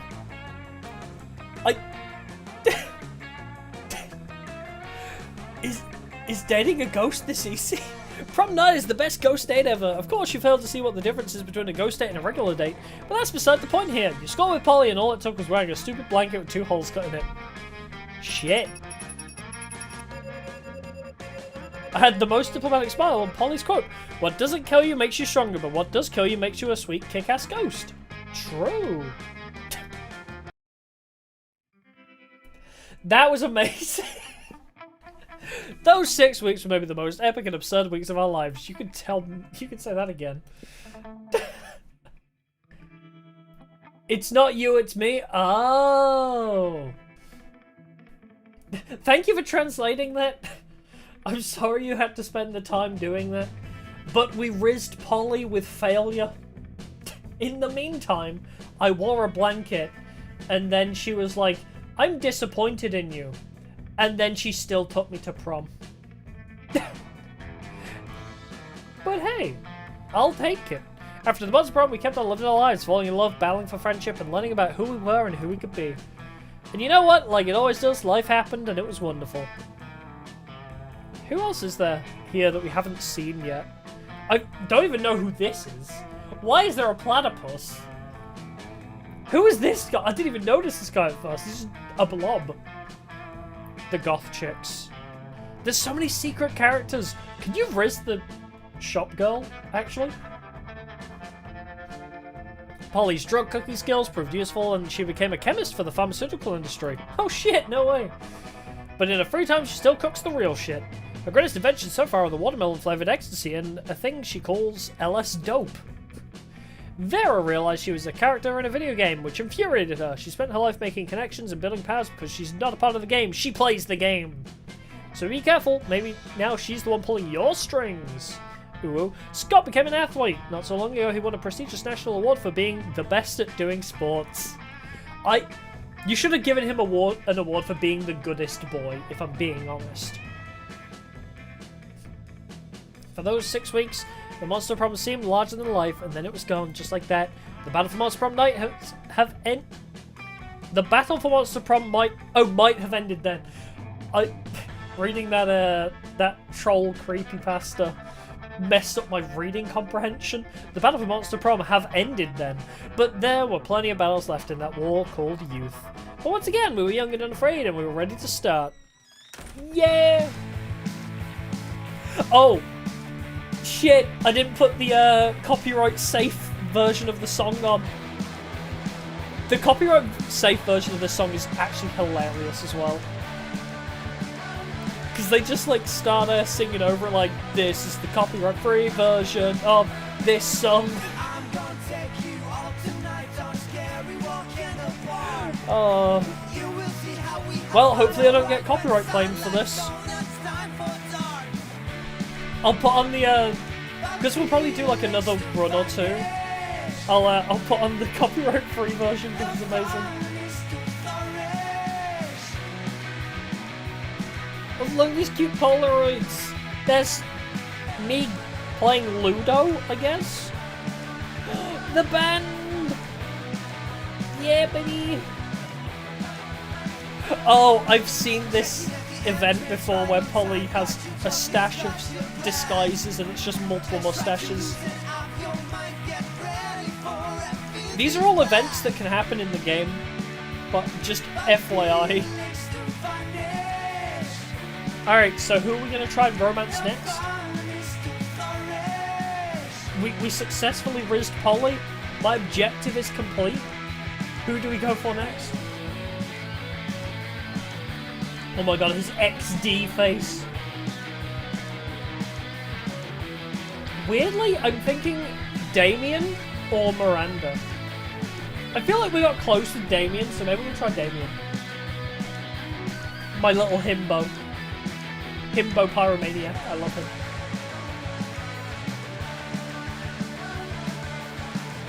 Oh, actually, okay, wait.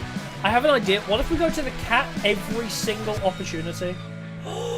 Cute.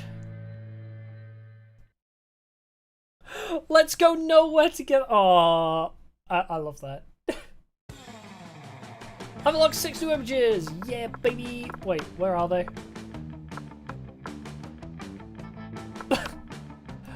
Oh, wait, is this from when I play with my friends?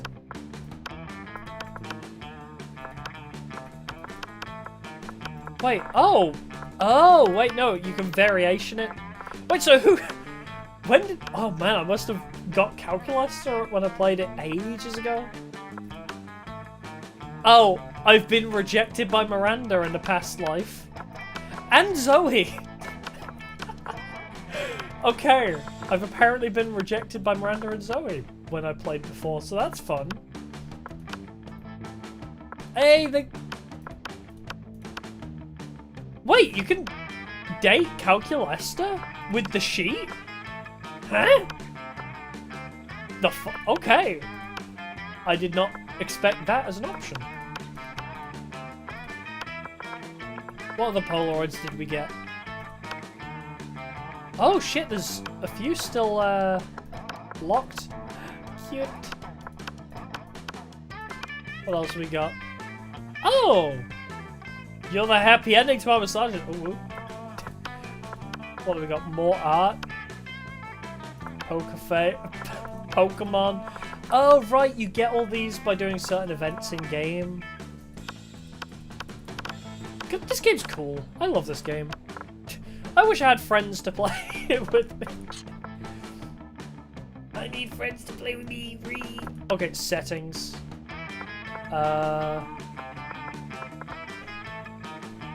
Oh, I thought you could put on the copyright free somewhere?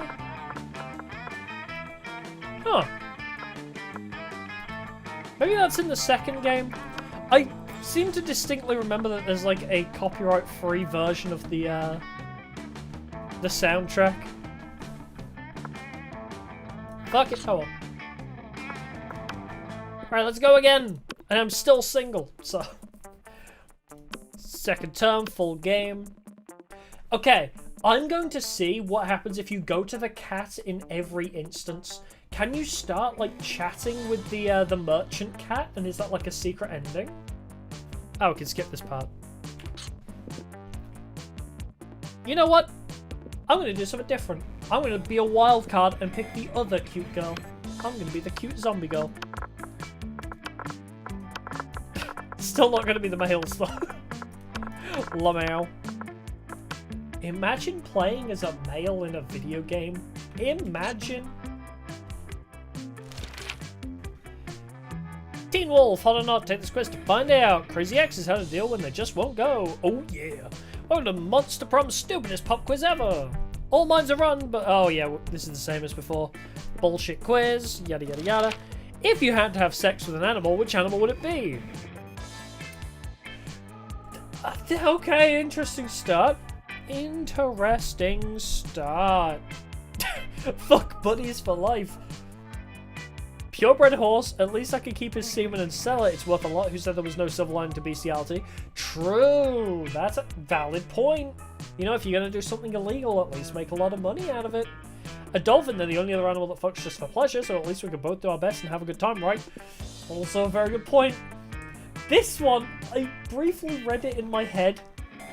No one can make me fuck an animal. If I fucked an animal, it would be of my own free will. As a matter of fact, I already have fucked an animal, so the joke's on you, pal. I'm not gonna select that one. Smart and make a lot of money.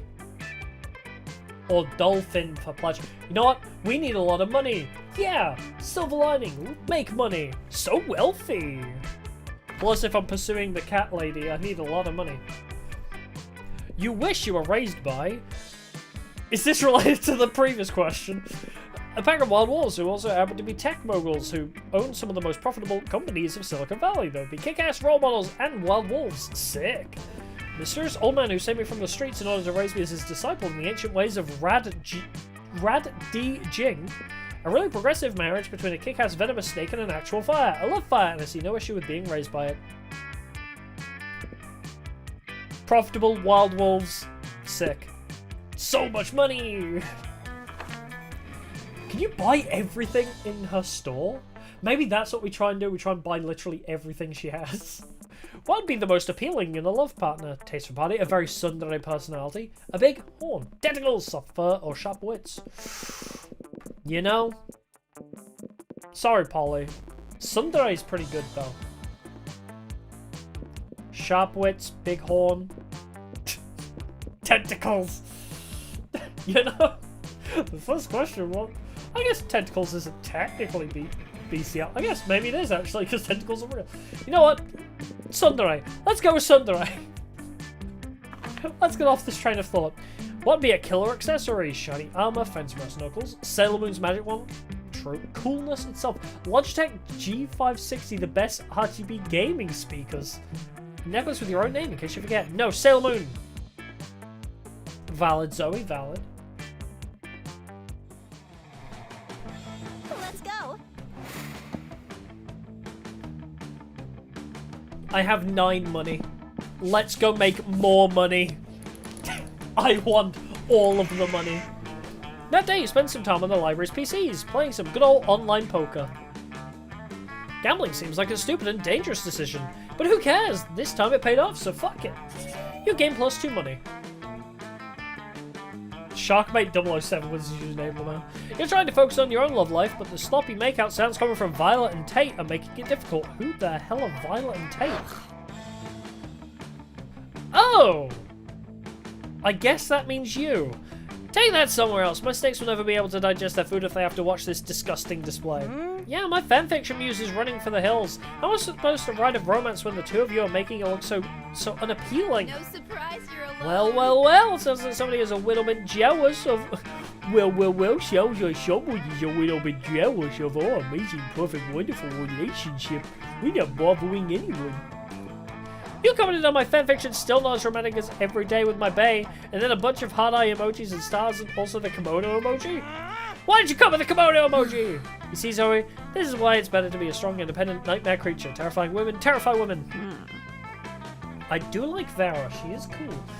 You don't know what you're talking about, Dai. You're always trying to romance your classmates in various unlikely ways. That's not true. Okay, it is, but don't tell anybody. It's a couple versus a pair of people who don't understand the joys of being in a couple. Go on and be the tiebreaker. Gonna go to sleep? No worries, thanks for stopping by. Well, if Zoe and Vera don't want to be in a relationship, it's gonna be hard to get them in a relationship with you. Time to convince one of them.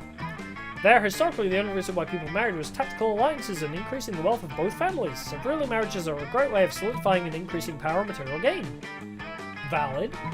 Zoe, when you're in a relationship, you can do silly couple costumes for Halloween, like peanut butter and jelly or puberty and shame. Oh, who do I want? If we can't get the cat girl who is going to steal all of our money. I feel like Zoe's a good backup plan. Yeah, I am fun with my 5 fun. Oh my gosh, yes, this is exactly why I became a high school girl. To do couples Halloween costumes? That's oddly specific. Yes, dressing with your lovers, salt and pepper, a key and a lock. Ooh. Raisins and air conditioner, windows and doors, a bulletin board and a water fountain. Or can I just listing whatever you see? Oh, couple's costume idea goes Violet X Tate or Miranda X Damien, Liam X Damien, Calculester X Scott, Calculester X Miranda. Some of these ships are very interesting. I know Liam X Damien is definitely one. Calculester X Scott? Interesting choice. Miranda and Damien? That's another weird one. Calculester and Miranda. I think the only one I could actually see is Liam and Damien. Now you're just listing our classmates. Of course, if you can't cosplay as your own classmates, how the hell are you going to cosplay anyone else? Can I get an amen? Amen! Of course Zoe is a Boo Paul's Drag Race fan. Point is, you made her super happy. Maybe one day she'll cosplay the couple of you. Oh, the couple of Zoe X Daya. +2 creativity and +1 charm. Hell yeah. Wow, this is like the opposite of my last run, because Let's go. I have 3 boldness, when boldness was like one of my strongest last time. Okay. Cat girl. Show me that. Hey, last night I read this article on how money causes pocket cancer in the long run. You don't want to get pocket cancer? Quick, give me that dangerous money you have in your still healthy pockets. Alright. There are so many events. Oh my god. Remember these used to be cool? Now they aren't. But they're so ridiculous that they're still fun in their own twisted way. $5, $5. Anything cheap? I can get the free present. A map? That's $8. Dragon Heat? One night, no limits. Hype station? A PR agent? High school life is so hard nowadays that hiring a PR agent is totally a thing. My blanket! It's back! You know what, I'm gonna get the free present first. Thanks. So you're wise enough to know when a gift needs giving, yeah. Holy shit! My boldness just skyrocketed. It's a Christmas gun, Santa's little helper. Legends say that long ago Santa used to give naughty boys lead instead of coal. I just got that. That feels like it should be like a Christmas, like, Newgrounds game. Speaking of Newgrounds games. This year, Santa decided to give the naughty children lead instead of coal, and it's just like Santa's Massacre or something. If that doesn't exist, why not? Why does it not exist already? Auditorium! Hey, stranger. Hey, can I use my gun to get everything for free now? I'm just saying, I'll pay with gun. Let's face it, you're probably going to end up losing your money in some stupid way anyway. Why not spend it here first? It's just called being smart. Can I talk to you in some way? Do I not have, like, an interact button? A sexy, fake Latin accent. Why the hardest thing is being yourself, honey, but a Latin accent is a close second, TBH. Crafting your art requires years of hard work, education from great mentors, and tons of raw talent. But damn, that sounds exhausting, so let's settle for a motivational poster for now, okay? A Russian novel with an insightful approach to universal matters such as love and death. Cool. Okay. Do we buy the map and just see what that event is? Because that sounds kind of funny. But also sexy Latin. Also a PR agent. Ooh, decisions. Does she, like, have different reactions? Oh, she does! She's, like, happy with some and unhappy with others. I'm gonna buy the glasses, because... Or the badass tattoo. But the glasses suit her aesthetic, so I'm gonna buy them. Yeah! Remember the first rule of Shop Club, no refunds. You got it. Is there a limit on how much you can buy? I have to know! Let's go. I have to know! Go to class! What's up? Good day, what's it gonna be today? Okay, a used tampon. Penguin mask!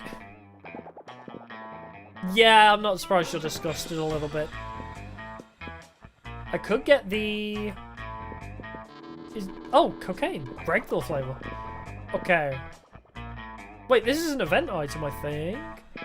I'm gonna get the badass tattoo because she actually seems to like that. Thanks. Yay! Look how much boldness I have. Good lord.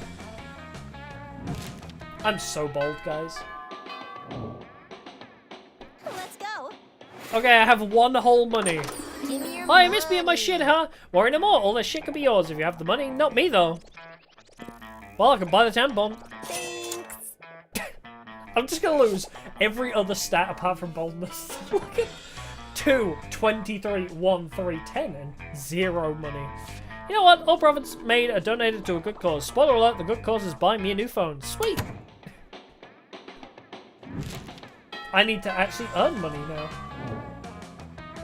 Let's go. Time to go earn some money! God damn it, why are you in the line? I need to earn money, woman! Okay, fine. Hey, Hi, stranger, it's been a while. I missed you. It's okay. Go look at my stuff. I can't buy it. Can you give me a discount, please? Okay. No. Yeah, the whole point of running a business like this is to sell stuff to people, right? I think you're missing the point, sweetheart. No, I just wanted to see you. I feel like this has got to be a secret ending. I'm not doing this for no reason, right? Please, tell me I'm not crazy. Congratulations, you've been chosen. Win big. One day you spend some time on the library's PCs, sending malicious spam emails in the hopes of stealing other people's money. Doesn't sound very nice, but who's really the one to blame if they respond to such a blatant scam? You'll lose -10 karma, which isn't actually a stat in this game, so who cares when you gain +2 money? You're chilling with Zoe watching her draw cute little chibi characters getting eaten by nightmare fluid when Leonard slides into your mid. Who the fuck is Leonard? Who the fuck is this? Hey, you're not so bad for a girl. I might have a major opportunity for you. His shirt says send nudes. This thing is gross. Oh cool, as much as I hate your casual sexism, I love opportunities. What's up? I'm looking for someone to do a custom drawing for my YouTube channel. It'll be me, but with sunglasses on. My muscles are huge, and you can tell from my facial hair that I'm right about everything. Yeah, I could probably do that. No guarantee that it won't drive your viewers insane, though. Hey, if they go insane, then they weren't true fans to begin with. Great, let's talk a little more about what you want, and then we can negotiate a price for the commission. Excuse me, price? Oh, God, no. He's one of those. I saw this coming from a mile away. Exposure to my 284 YouTube subscribers isn't good enough for you?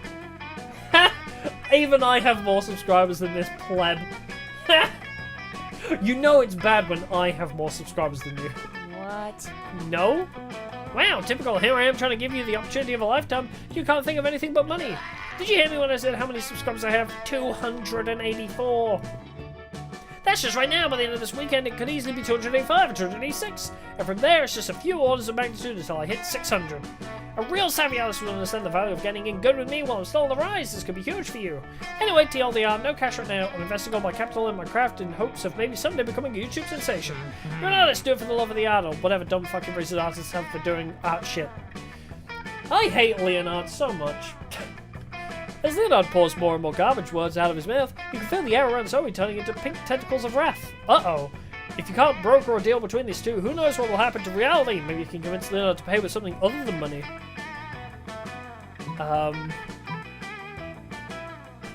Why don't you pay with one of your kidneys? I mean, you've already got two, and once you're a YouTube sensation, you can buy as many kidneys as you want. Valid. If all you've got right now is hope for the future, why not pay with your future? Pledge to be Zoe's indentured servant from ages 32 to 36. Both of these are great options, honestly. But I would rather him sell his kidneys, because then she doesn't have to interact with this fucker more. Having him be a servant for 4 years, she has to put up with him for 4 years. So bold! Yeah. Deal, suckers! Everyone knows YouTube stars don't need internal organs. They film from the chest up, so no one can see how much of them is missing. All a YouTuber really needs is a face, vocal cords, and some pretty nice teeth. Everyone else is just weighing me down. You don't even know about VTubers yet, do you? Joke's on you, I'm just a floating head. Hell, take both my kidneys. I won't need them when I'm famous. Leonard rips his kidneys out and hands them to you. He's so excited for his free art. You offer to sell them to a guy you know on Zoe's behalf, because kidneys are worth way more than whatever she'd normally pay for her art. No thanks, I think I'll actually just use these to grow a tiny effigy of Leonard that I can torment in the pain dimension for all eternity. I'll call it 4D fanfic. Savage! You join in the tormenting game plus your fun and one creativity in the process. Nice! Yes, show me you tormenting Leonard for all eternity. Let's go. I love that shit. Hey little cat lady. Show me that. Shouldn't you be out there trying to romance a classmate or something? Anyway, welcome. Her dialogue is changing every time. So... Well, I can't buy anything yet, so... I'll be back for you. My new love. Let's go. Alright, make more money. That day you spent some time in the library PCs mining some bitcoins. This is supposed to have something to do with solving algorithms and the rise of cryptocurrency.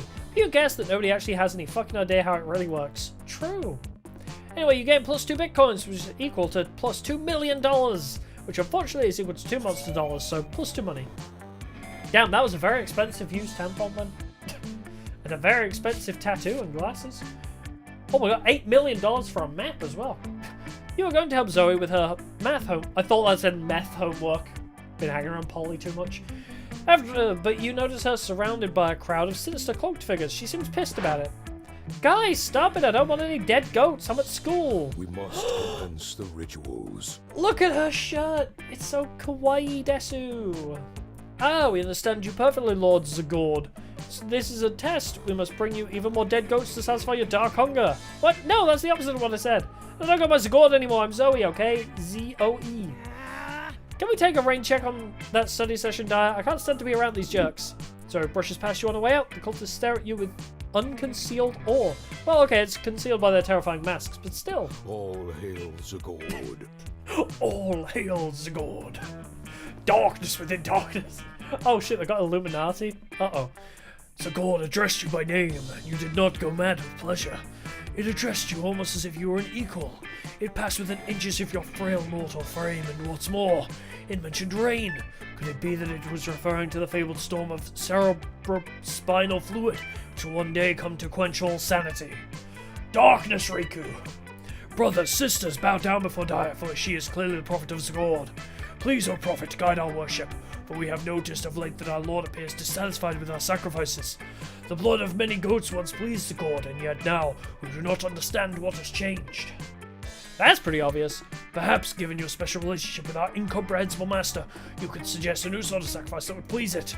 Yeah, fuck it, you got nothing better to do. You decide to be a prophet for the day, you tell them that what they should really be sacrificing.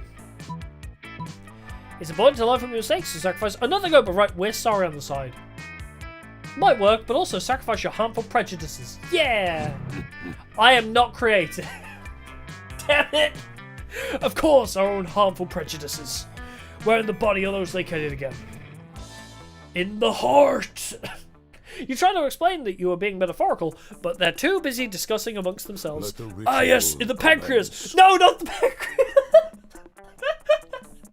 Well, that was unintentional. Break out the sacrificial scalpels. You've never watched a crowd of people cheerfully disembowel themselves before. It's bad. And I realize I forgot my Zagord has come. Quick, comrades, shower our Dark Master with proof of our ultimate sacrifice. Hey, stop throwing your pancreases at me. Not cool. I'll take them. I need a new one. But it's too late. The cultists are all dead now because cutting out your own pancreas is not a healthy thing to do. If I had a nickel for every time a group of my cultists died of misguided organ loss. This is not how I want my life to be anymore. This is so depressing. I'm gonna go stare into the void until it stops staring back. Fuck. Who's gonna call up all these dead bodies? You lose -2 boldness. Not my boldness! And -1 fun. No, my boldness, my strongest attribute. I need that thing. Let's go. Funny enough, going to like make money or buy stuff is actually making the game go by super quickly. Let's go make more money. Start kicker. Buttman and cheesecake. Wow, back that shit, remember? 420. That's got a lot of backers. That day you spent some time on the library's PCs managing your start kicker. You deceived lots of people with sensationalist video and impossible promises. Nice!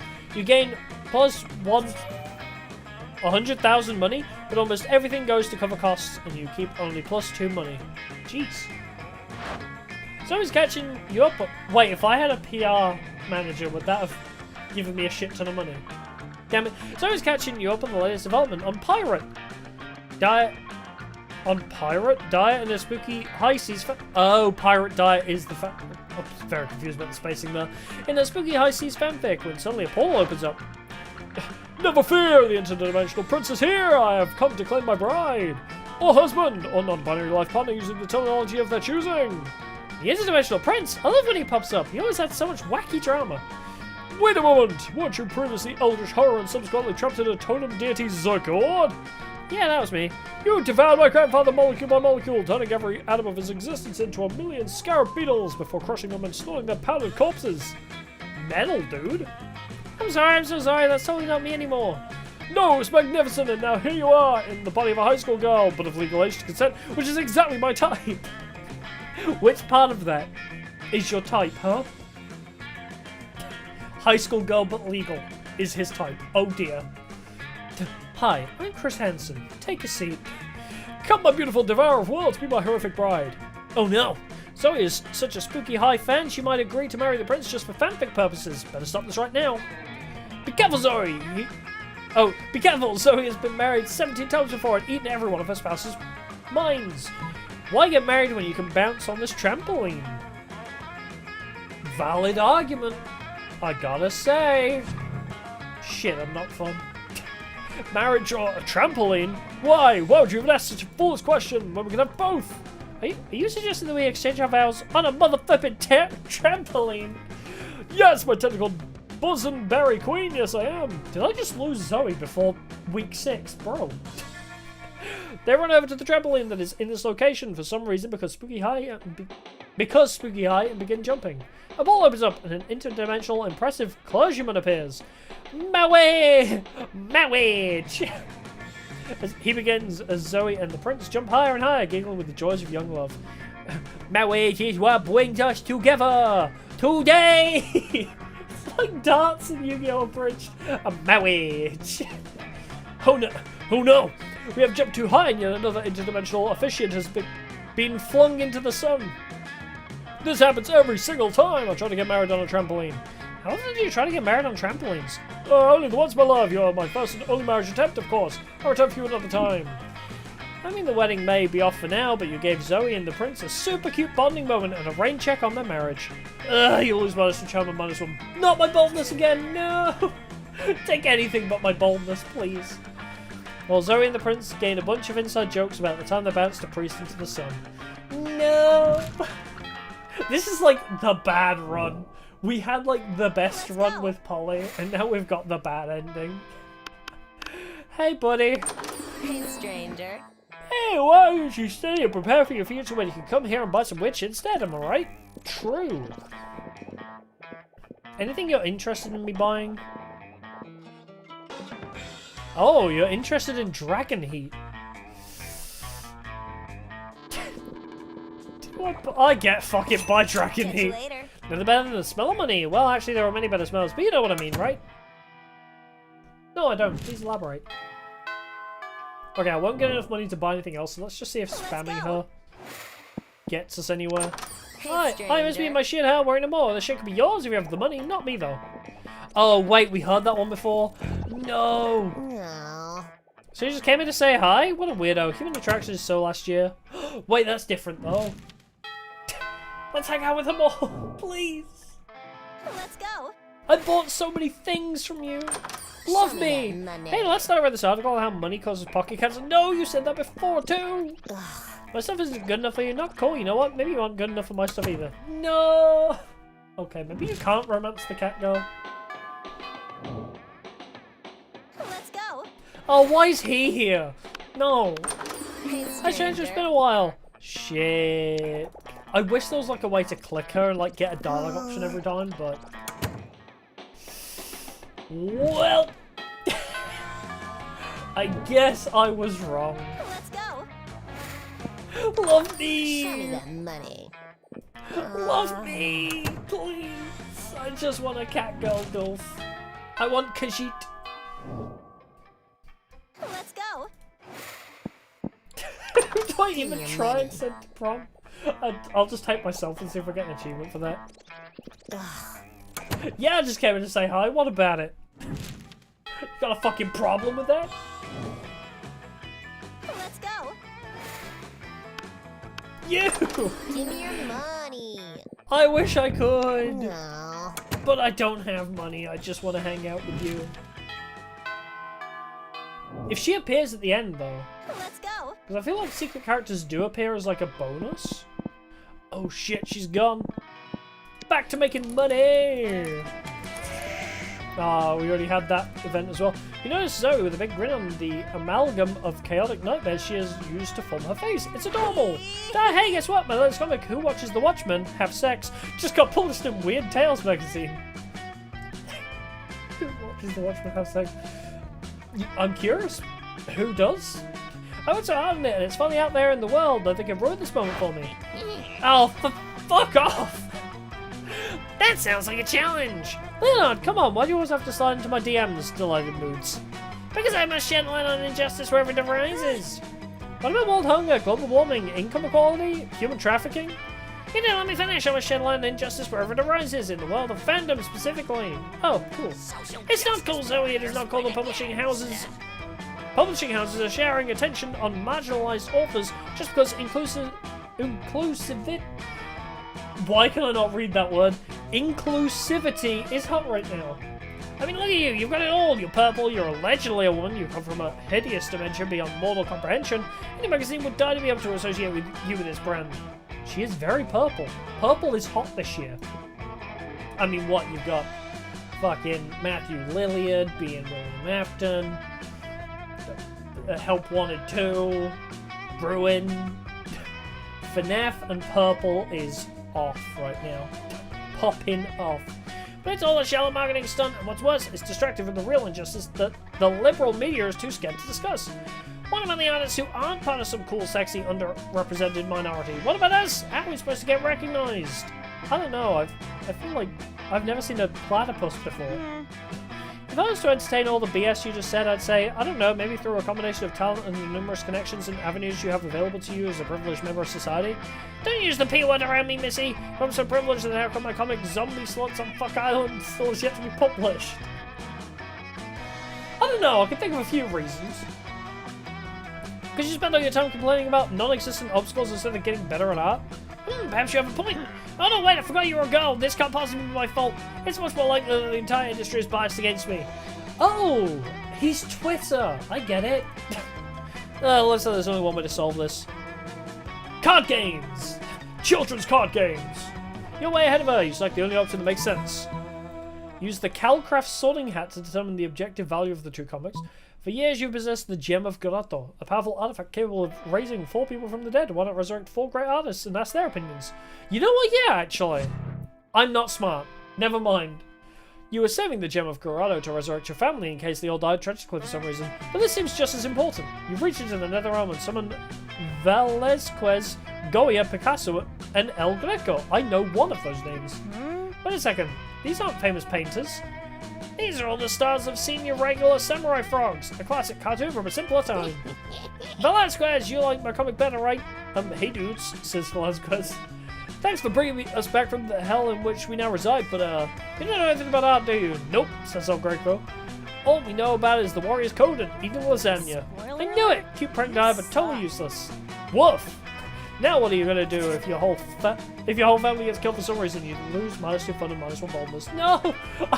I'm only losing stats! I can't gain stats! What is this? Hey Zoe! You know, fuck all of you! I'm going on my own! Fuck all of you! I've actually never seen what happens if you choose this before.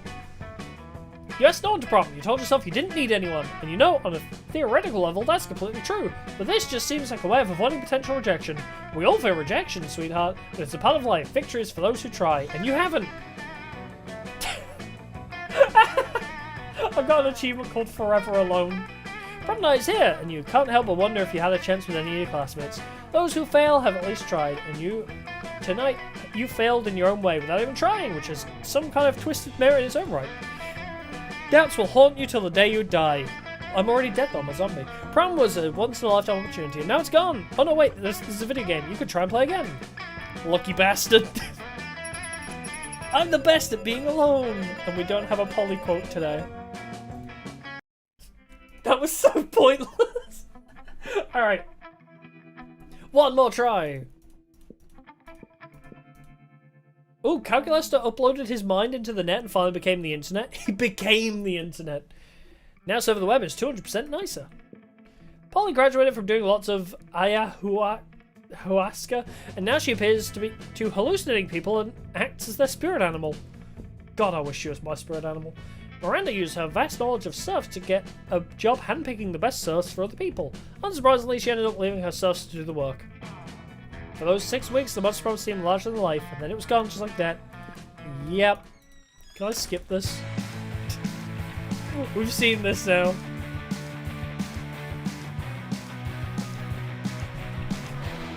Ah, there we go. I can just press escape. Yeah, still got 7 new images though. Alright. One more speed round. Maybe we'll do a short game actually. Nah, we can speedrun. Okay, let's go back to our, let's go back to Best Girl because the zombie girl failed me. Actually, no. I changed my mind. redemption for the zombie girl. I didn't give her a fair shot. It wasn't the zombie girl's fault. It was my fault. I'm giving her a good shot. And who are we gonna try and romance today? Because the vendor lady is not an option, we learn. Welcome to the Monster Prom, stupidest pub quiz ever. All minds are rotten, but they are rotten in so many different ways. I guess we'll answer these honestly and see, like, who it puts us with. Like, we won't try and target anybody. Worry no more! We're now using our PhD in bullshit to target. Oh, right. The same thing. Which is the coolest mythological creature? A sphinx is pretty cool. Who's super turned up and ready to party, and she raps all her riddles. Wait, what is it about sphinxes and riddles? I thought that was just a weird Mario Odyssey thing, but it's here too. She still kills you if you don't answer them correctly, but she raps the riddles. Invisible hand of the free market. Weird creature at Juvenile 6, and which is probably super derivative from other mythological creatures, but it's super cool. It's my OC and my spirit animal, okay? This one. So creative. I love this image. How would you talk a cop out of arresting you? Use your seduction skills, wink. They don't call it fuck the police for nothing. True. Use your gaming skills. Everyone knows that the police officer has to drop any charges on you if you manage to beat them at a fair Yu-Gi-Oh card duel. I did make a Yu-Gi-Oh joke. I did just make a beat him in a Yu-Gi-Oh card duel joke. I may have to pick that one. Use your acting skills. Convince the officer you're actually the police. You know what? Go for the overkill. Make them pay you a fine. That's funny, but I feel like for the context of me saying that I would have to challenge that other guy to a duel. So fun. Yeah. I haven't played Yu-Gi-Oh in years and the meta is crazy now, but I'm sure I could figure it out. All I understand about modern Yu-Gi-Oh is it's like, hey, I went first, now you're not allowed to play the game. Like, the games are over in like 2 turns. But it's like, hey, I went first, okay. Did you deny everything for the other player's first turn? It looks crazy. I don't get Yu-Gi-Oh anymore. Alright, what criteria would you use to name your children? No name, it's just too much work. Just a swear word. Damien? The name of my favourite ship, like Galovic Dare or Narfield. I'm sorry. Narfield? Who are you shipping with Garfield to get Narfield? What's the owner's name? Child plus current version based on birth order. My name plus 2 the second. Something simple and friendly like Bobby and Mary. No, none of this. Just a swear word. Yeah, I knew it would be Damien. Just the idea of just naming your child fuck is kind of funny. And the implications that would have. Roll call at school, you know, going through the list of names. Like Billy, Bobby, fuck. I'm sure teachers will love that.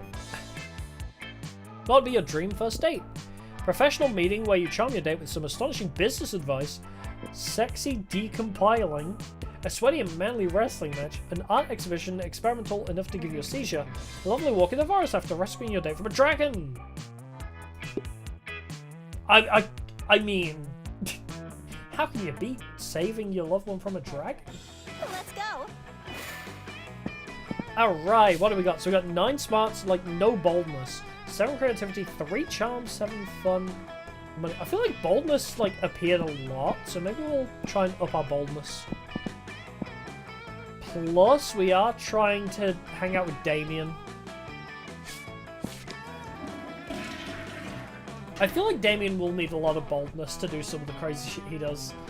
That day you skip class and just hang out in the bathrooms because you respect no authority. I guess some people just want to watch the world burn. By skipping class and hanging out in the bathrooms, you give plus 0 shits but you gain plus 2 boldness. Ooh, you see Damien and Miranda with their heads in their hands. They look glum. You ask them what's up. Ah, we're boned. I do not know what this boned means, but I am not optimistic about our chances on the upcoming exam. It's not fair! I shouldn't have to fail the test just because I spent a week in a really brutal mosh pit instead of going to class. And I did study. I had my servants read the entire textbook twice. But for some reason my servants are not allowed to take the test for me. Well, there's only one thing left to do. Chop up the teacher and melt his body in acid. No, there's got to be another way. Doesn't there? Easy, just lobby the government until they remove the class from the entire school system. You don't need to murder your teacher over something like this. Just burn down the entire school. Damien, I'm coming for you. Fucking metal. Fucking metal. Shit, yeah, finally a good excuse to do what I was probably gonna do eventually anyway. I'm not sure it's actually a good excuse. But it's too late. Damien is already running through the halls with 2 gallons of gasoline soaking everything. Later, as Damien is let out of the school in handcuffs for the 3rd time this week, he gives you a smile and a wink. Ha, suckers! They can't make me take the test if I'm in jail. I win again. Damien's happy, and only a small portion of the school burned down. Looks like everybody wins. You get +2 fun and +1 boldness. Yes! Fucking nailed it! Let's go. Oh, this is a busy table. Hey, everyone! You just sat down to eat with Damien and Liam. Well, to eat with Damien, Liam's just taking pictures of his food when a leather-clad figure drops from the air vent onto your table. It's the Slayer. Prepare to die. Prepare to die! Let's have some dirtbags. Time to die! This always happens when we sit together. Your death-based rhetoric is offensive. Don't spoil my food pick. Oh, I'll spoil more than your food pick counts, Stankula. I'm about to spoil your face. Just his though, right? Both your faces. Fuck! Hey, that's my child's name. The Slayer is right between the 3 of you. You can't save Liam and Damien, but if you act fast, you might just be able to save one. Hey, you've been waiting for this moment your whole life. Flip the table for justice! Yes. Normally when you flip tables, it's out of anger or mischief, but this is about to be the most righteous table flip ever performed. No, my footing! No, my artfully arranged cafeteria food! Yeah, fucking up school property! Okay, something tells me this is going to be an amazing route to follow. The Slayer ends up pinned under the table along with Liam. Damien jumps down there and starts punching indiscriminately, not caring who he hits. So, you know, just another normal day for Damien. No, felt so alive! Offensive! Whatever, let's flip all the rest of the tables in the cafeteria while the flipping's good. You righteously flip every single table in the cafeteria. With each table you flip, you find Damien is flipping a little more for you. He likes me. He wants me. Let's go. Ooh, I do have 5 money. Shall we see if we can get like a good event started? Show me that money. I don't care about your dialogue. You wouldn't talk to me. Ooh, we could also get the gun again. What events do we have? No, that's not going to work for you. A literal corpse? Fuck it, let's buy a whole corpse. Damien would love that. Right? Damien would love a literal corpse, right? Let's go.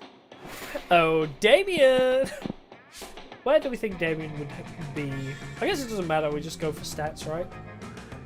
Fun is pretty good. My charm is pretty weak sauce, so let's go up that. Okay, maybe the zombie girl's my favourite, actually. I love the fire girl, but look at this! That day an epic dodgeball match takes place. Everything seems lost, but you deliver an inspirational speech. Wow, words are hard. Leading to a spectacular comeback, you're clearly a natural born leader. You gain plus charm. Who is this little skeleton boy here? Can we romance him or her? You're living your spookiest life when you hear the giggling of an eldritch cutie pie met by the snorting of an angry prince of hell. Okay, now this is a good pairing. I like this. I'm not saying that's definitely how you lost your horn. I'm just saying that's one of my headcanons for it. Headcanon? Yeah, oh wow, that was loud. Yeah, how I imagine you lost it in my mind when I think of all the cool adventures everyone at Spooky Harvest have gone on before I joined you all as a regular girl. Regular girls don't come up and ask me if I nobly sacrifice my horn for the coven because I'm secretly horny for hope. Well, is that what happened? Okay, but I also have a Spooky High Seas AU where the whole school is a pirate ship and you lost your horn in a bad case of scurvy. What? Fuck scurvy! If I was a pirate, I'd only get the coolest, most dangerous diseases. I was on a human high AU where you're not missing your horn at all, you're missing a wang!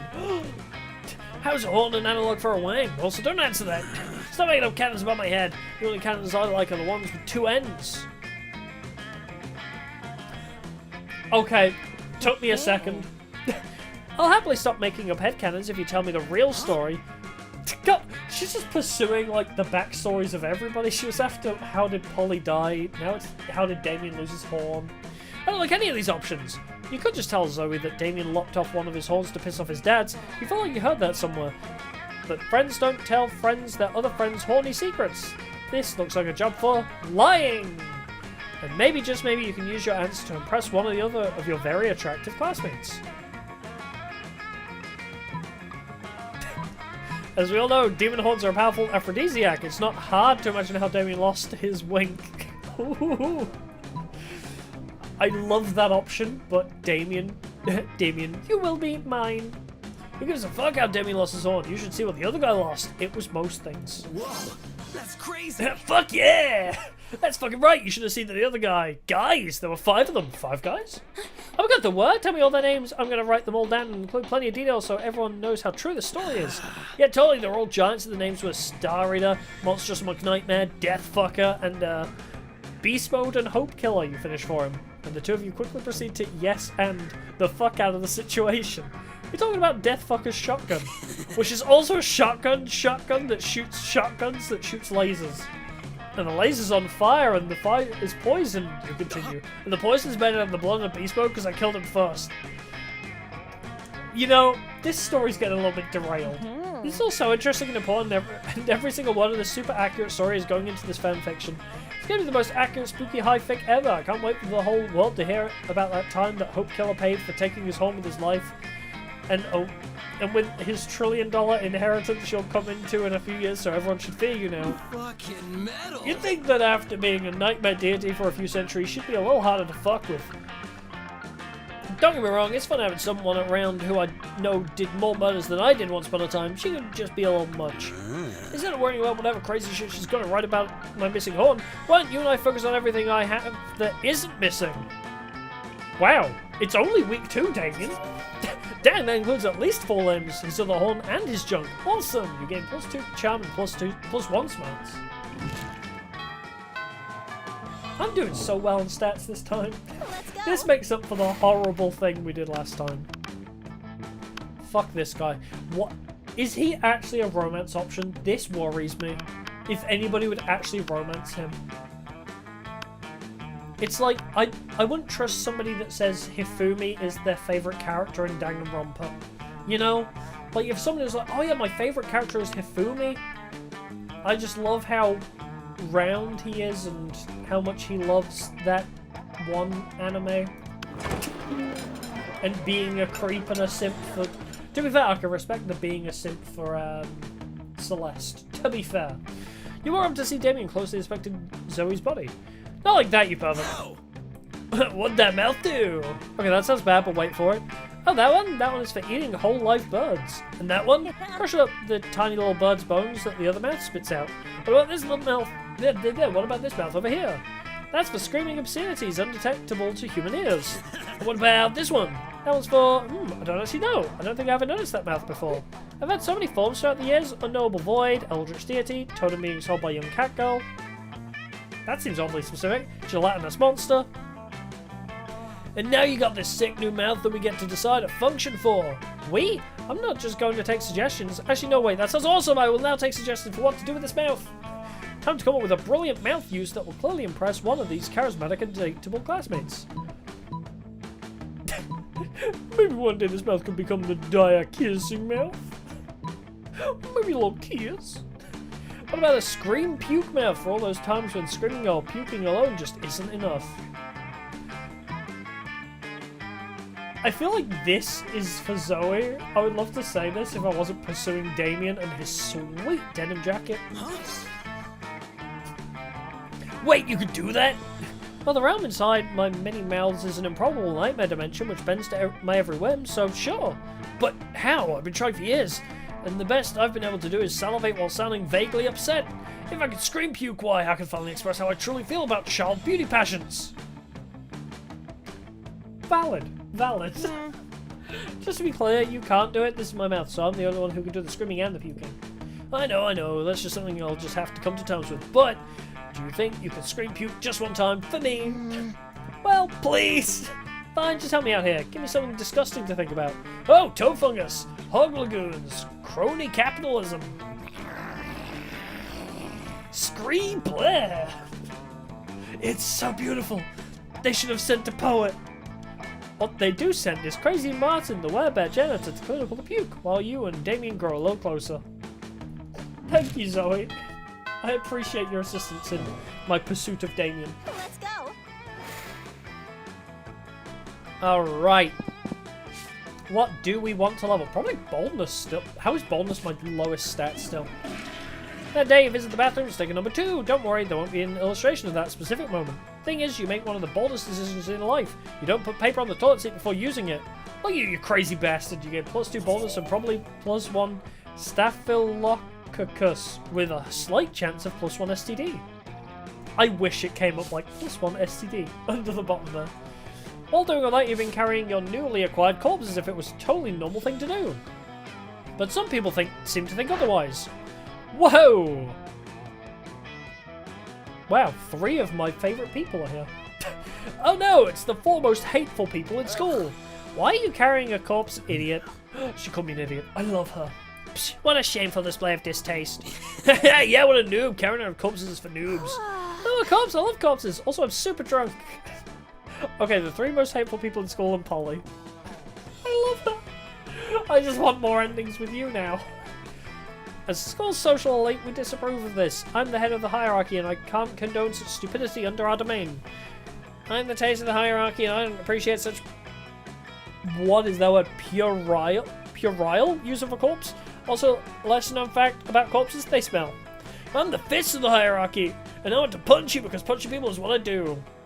Doppio? Is that you? The fists of the Duke of Discipline? That's it. I'm Polly, and also I'm like super drunk, so whatever Vera says. Yikes, despite your disregard for stupid social conventions and school hierarchies, you feel the urge to please them, maybe because that's what this game is about. When you brought this corpse, Valerie totally told you it was a fashion accessory, and that she was absolutely not just trying to dispose of a body, but now you're starting to feel she might have fooled you. What is this tomfoolery? I've been scammed! I've been deceived! No time to lose, how can you convince them the corpse is actually a very hot fashion accessory? Trivia fact about fashion accessories, most of them are worn on your head. Quick, put the corpse on your head. Shallow social creatures respond only to status. Rip the brand logo off the most high-end accessory you own and put it on the corpse. This one. I'm not wealthy. I made a bad decision. Shit. I didn't think that would require wealth. I mean, I guess it makes sense, but you quickly ripped the logo off another piece of clothing you had with you and put it on the corpse. Wait, look, the corpse is actually a Burger Queen? Damn, you're so poor, your best piece of clothing is actually the paper bag from a fast food chain you sometimes use as a hat. Oh no! I'm like homeless poor. So, you're gonna eat this corpse? Disgusting. Fast food companies, am I right? They're always finding new lows. Give me that! Damien takes your corpse and bites its arm he chews for a while. Huh, you're completely right. It is disgusting. No seasoning, super dry. It's not even gluten-free, so immoral. I would suspect to die was into fast food and necrophagia. You have poor eating habits written all over your face. But I'm a zombie. I don't know what I'd do with a corpse as a zombie, but, you know, eating it, well, I guess eating it would just be cannibalism, I suppose. Still drunk. Oh, Polly, never change. And so they leave alone with your corpse. This is the worst day ever. Also, Damien was right. The corpse is kind of underseasoned and dry. You lose -2 fun and -1 charm. No. They took my corpse too. Let's go. You never know. Maybe I was going to reanimate that thing and it would become my best friend. You never know. Alright, well, I guess I better recoup some charm. Never mind. That's where the cat is. Let's go outside for some fun. Oh, damn! Pop and lock, yeah. That day, during recess, you start a half-hour rave. Book goes for crazy. It's like so much, but at one point there were like 300 people. Someone's demons from a nightmare dimension. Okay, this is the 7th roll. You get +2 fun. You're taking a break with Scott, Damien, and Vera when the whole wolf pack comes stomping over. Hey, it's you! You're back. Are you two, like, related, or... Oh, great, it's these boneheads again. I wonder what they want. Hey, Scott, what's up, dog? And non-dogs. Eat shit, you fucking flea farm. Whoa, Damien, calm down. These guys are my cousins. Oh, yeah, of course, they're related. Even more important, they're my teammates. Oh, yeah? Well, if we're so important, how come we didn't see you in the dog park last full moon? Last full moon? Oh, wow, I don't remember.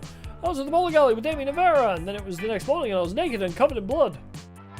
That's not how bowling is supposed to go. Oh, yeah, the night was rad. We all wake up naked and covered in blood after a full moon, Scott, but we wake up naked and covered in blood together. You know why? Because we're werewolves. The question is, are you? I'm sick of these creeps always harassing Scott. We need to get rid of them, but how? Pretend to throw a ball really far, but actually just hide it behind your back. A fiendish deception. Oh my god. Damien's face here. Jesus Christ. Stack Vera and Damien on your shoulders to make yourself as big as possible. Both of these are really funny, though. Both of these are great options. I want to throw the ball.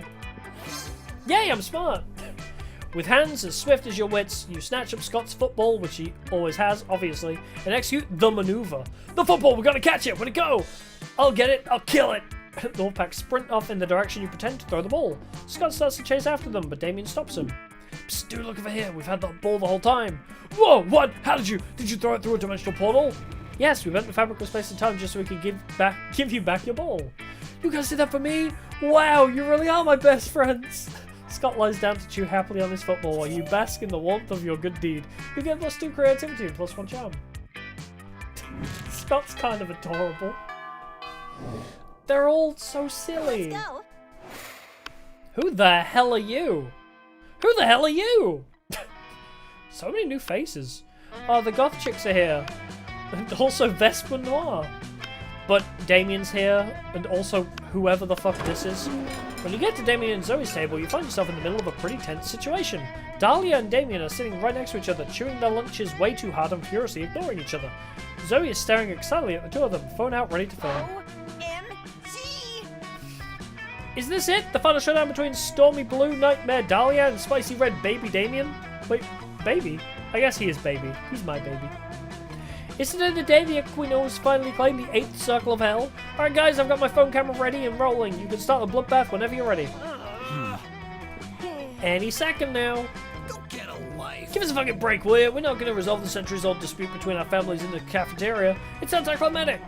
Yeah, I'm just sitting here because Damien's so scrawny and insignificant I didn't notice it before I sat down. Oh, I ship it. You know, if I don't get with Damien, I hope he gets with whoever the fuck this is. And I'm just sitting here because fuck you! Oh, they're both so tsundere. It's like Kaguya-sama Love is War. Yeah, fight! For the last time, it's not dramatically appropriate! Zoe does not respond. Instead, she wordlessly slides 2 knives across the table and waits patiently. Huh? So what's your plan here? Will you convince them to fight or convince Zoe that there's something even juicier going on? You know what they say? If you're not fighting someone to the death, it's usually because you have secret sexy feelings for them. That's true. Look, I know you guys can't actually fight for the 8th circle right now, but you must want to fuck each other up at least a little, right? How about a thumb war?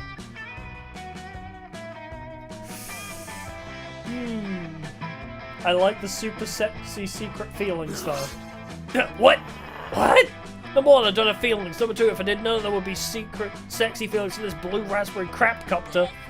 I'm even angrier than Dammit about your inaccurate assumption. It's just another way in which I'm superior to him. Now I'll kill you for this. Later, because right now I'm eating lunch, and lunch is not the time for climatic slaughter. Only regular slaughter. Oh, their words don't fool me. I can see the sexual chemistry bubbling below the surface, like a river of boiling blood. It's adorable. I had to choose that option. I know that Zoe preferred it, but literally before the option even came up is what I was saying, so... Hey, Dinos, you haven't tried to fight me to the death either, if you know what I mean. Wait a damn minute. I've never interacted with you before, and you're giving me that? Okay. Pretty sure you do, and you're all about it. Hell yeah. Let's go. Alright, where to next? Could go charm. Actually, I want to up my boldness to like 10. Bathrooms! You skip class intending to spend the term in the bathrooms, but you encounter 3 wild hyenas on the way there. Who the fuck runs security here? Anyway, you subdue them with the help of a hair comb. God bless the Monster Scouts and all the idiotic scenarios they prepared you for. By the time you get to the bathrooms, you've totally gained +2 boldness. You see Damien being the piss out of a goblin like he always does when he's depressed. You go over and ask him what's up. Is this whole heir to the throne of hell thing, it's really bumming me out. I hate being a prince of hell, and I'm gonna hate being a king of hell even more. I mean, how am I supposed to rebel against authority when I am the authority? Not even being the piss out of this goblin is cheering me up. hold on. Let me think for a second. If you are the authority, you can fuck it the hardest, right? Big brain. You can fuck it so hard. But then I guess that becomes the new authority. Whatever you change becomes the new... Oh my god. Perpetual cycle of fucking and unfucking... Damien continues to beat the piss out of the goblin, but his heart clearly isn't in it. I mean, is there anything rad I could do as King of Hell? Literally anything? Ultimate way to fight authority. Total War. True. I've never played a Total War game. Kings of Harems, and I'd definitely join yours. Yeah. I'm not charming! What do you mean? You had me at harem, but then you lost me at I'd join yours. Oh, I'm gonna be rejected, aren't I? Do you think I need to become king in order to degrade my dick with the likes of... Oh my lord, that... Ow! Fucking ouch, dude! I've never seen an insult that painful. You think I need to become king in order to degrade my dick with the likes of you? Holy shit, that's soul crushing.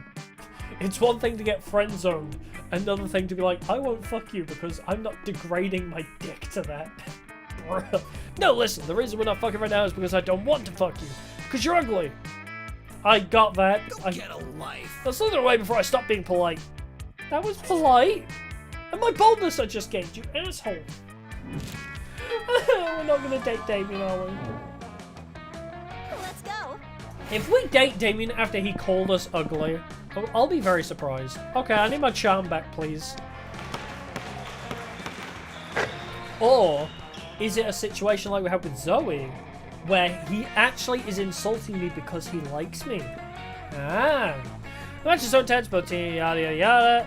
Yeah, we're gambling charm. Again. That commitment amazes your whole team. Spirit is fueled by determination. I'm yawning. Okay, we're back. Later you see Damien packing a bag. I'm going away for the weekend. To detention. I have fucking detention again. Why? Just because I rigged the teacher's lounge door with booby traps that poured sulky piss on whoever opened it? I mean, I didn't even set anything on fire this time. That's very true. Is it flammable, though? Let me spill the tea. The school is strict as fuck. Anyway, just brainstorming some ways to keep things entertaining beyond fucking ditching. Do it. Just fucking ditch. Do it. Do it. Do it. Cross-species, economic and social barriers to make lifelong friends with a diverse group of students in detention and find out through silly dancing that you're not so different after all. Do it! What do you mean I'm not bold? It was literally my strongest... Oh wait, smarts is not my strongest. I've lost so much boldness. If skipping detention were a possibility, I would have done that ages ago. I would have skipped detention before I even got detention. But you know what comes after detention? Expulsion. If I'm expelled, how am I supposed to get into a college good enough to kickstart my career as a fiery threat to international safety? What a noob. Fucking moron, I'll just set the teacher's shoes on fire when he's not looking. Damn it, you're so bad at detention, you should be given detention for how bad you are at detention. No, not my smarts! I'm losing all the stats again. Maybe it is playing as the zombie. For some reason, playing as the zombie is like... I just can't seem to get anything right. Alright, Damien, can I fix this? Can you fix me? This isn't even a case of me fixing you. You need to fix me now. When you reach Liam and Damien's table, you find it absent of food, but covered in paperwork. Do we really need all these special forms? Can't we just write death threats on regular paper? For the last time, Damien, substantive change within an administrated system requires mastery of the mechanisms of bureaucracy. What if we wrote the death threats on really fancy paper? Liam turns to address you. As you can see, my mastery of realpolitik has caused me to embrace an unlikely ally in my quest for reform. I have no idea what he's saying, I just want the cafeteria food to stop being so fucking boring. You see, our interests are aligned. I too desire a menu less pedestrian. Sure, either way, we're stuck on the last bit. We know we want the menu to change, but we don't know what to change it to.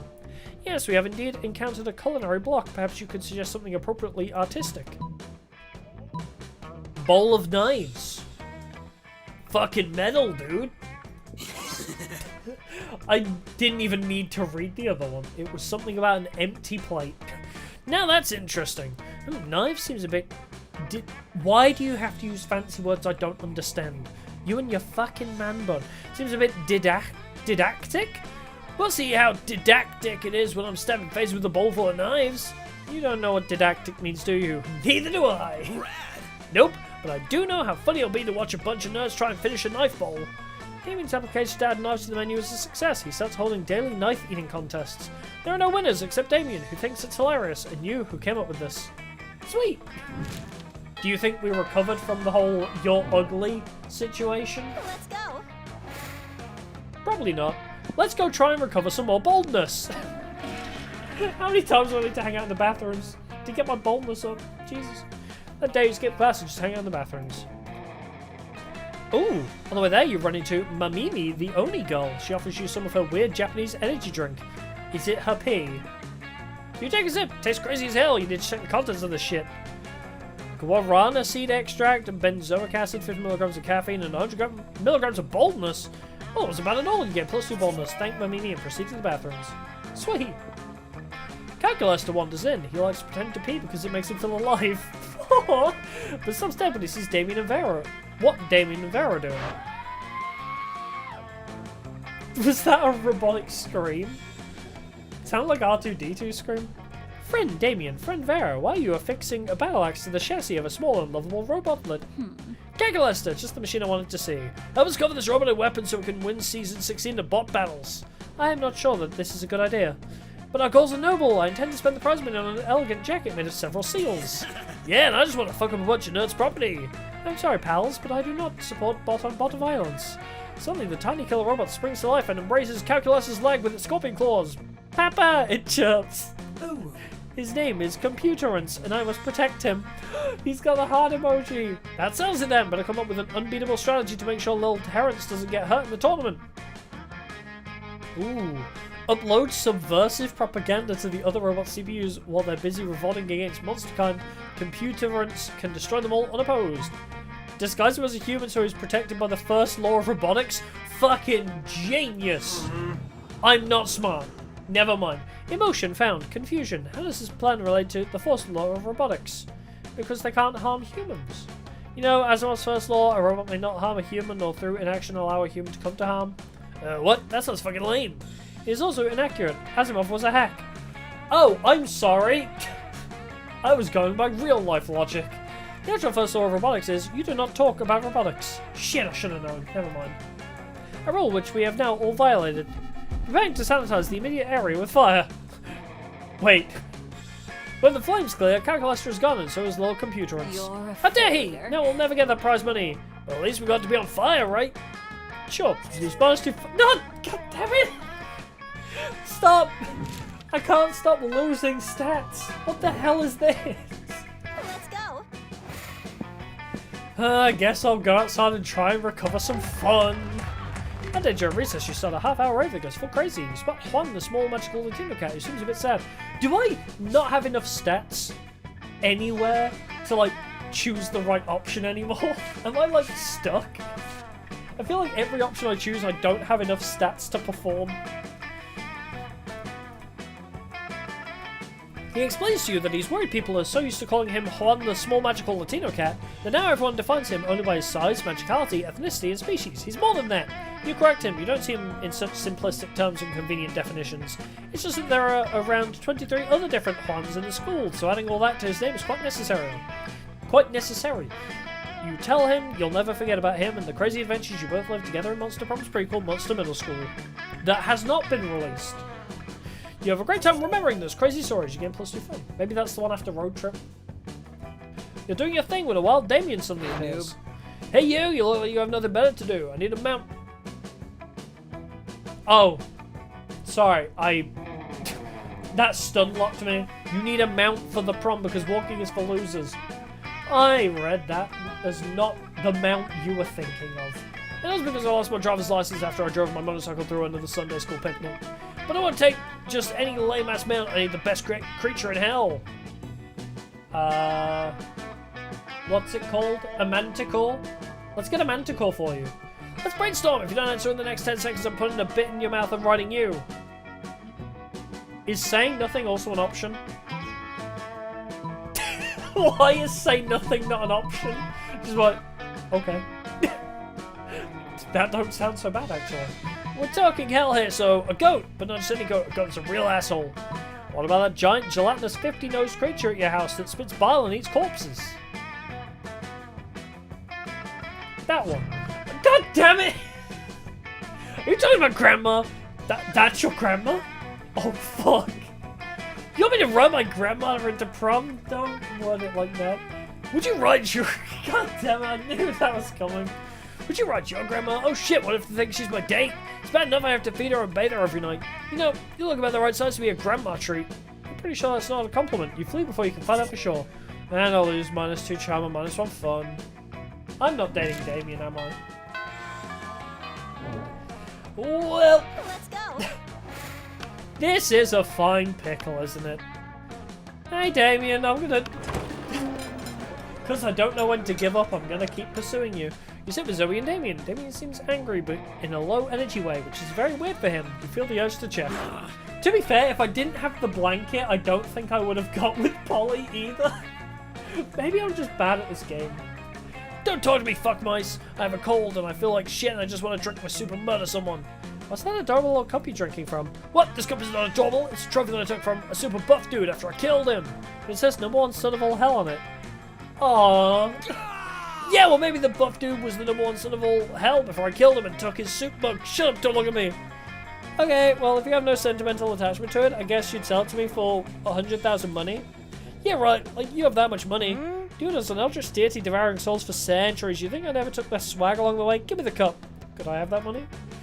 No, it's my #1 son of all hell mug and you can't have it. Get away from it with your tentacles and your mouth and your invasive questions. Why? Why? Why should I get away? Why? But why? They could go on like this all lunch, but maybe if you jump in, you can curry favor with one of them. Oh, shit!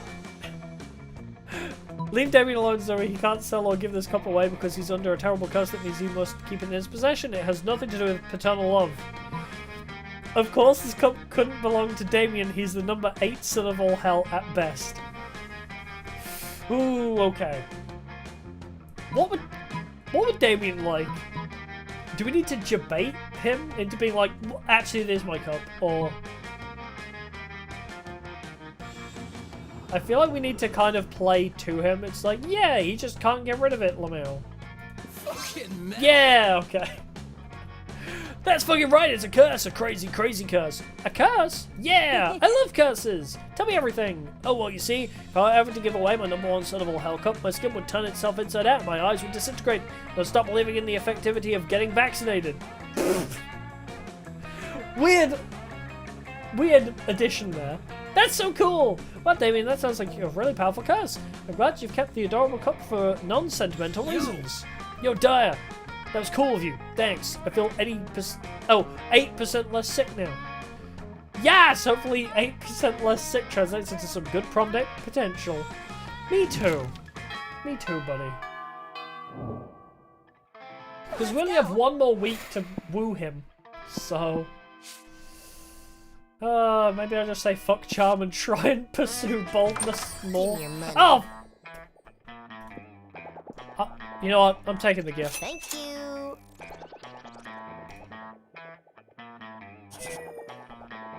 Oh. Well, if I didn't have trouble with stats before, I do now. This is a fine pickle.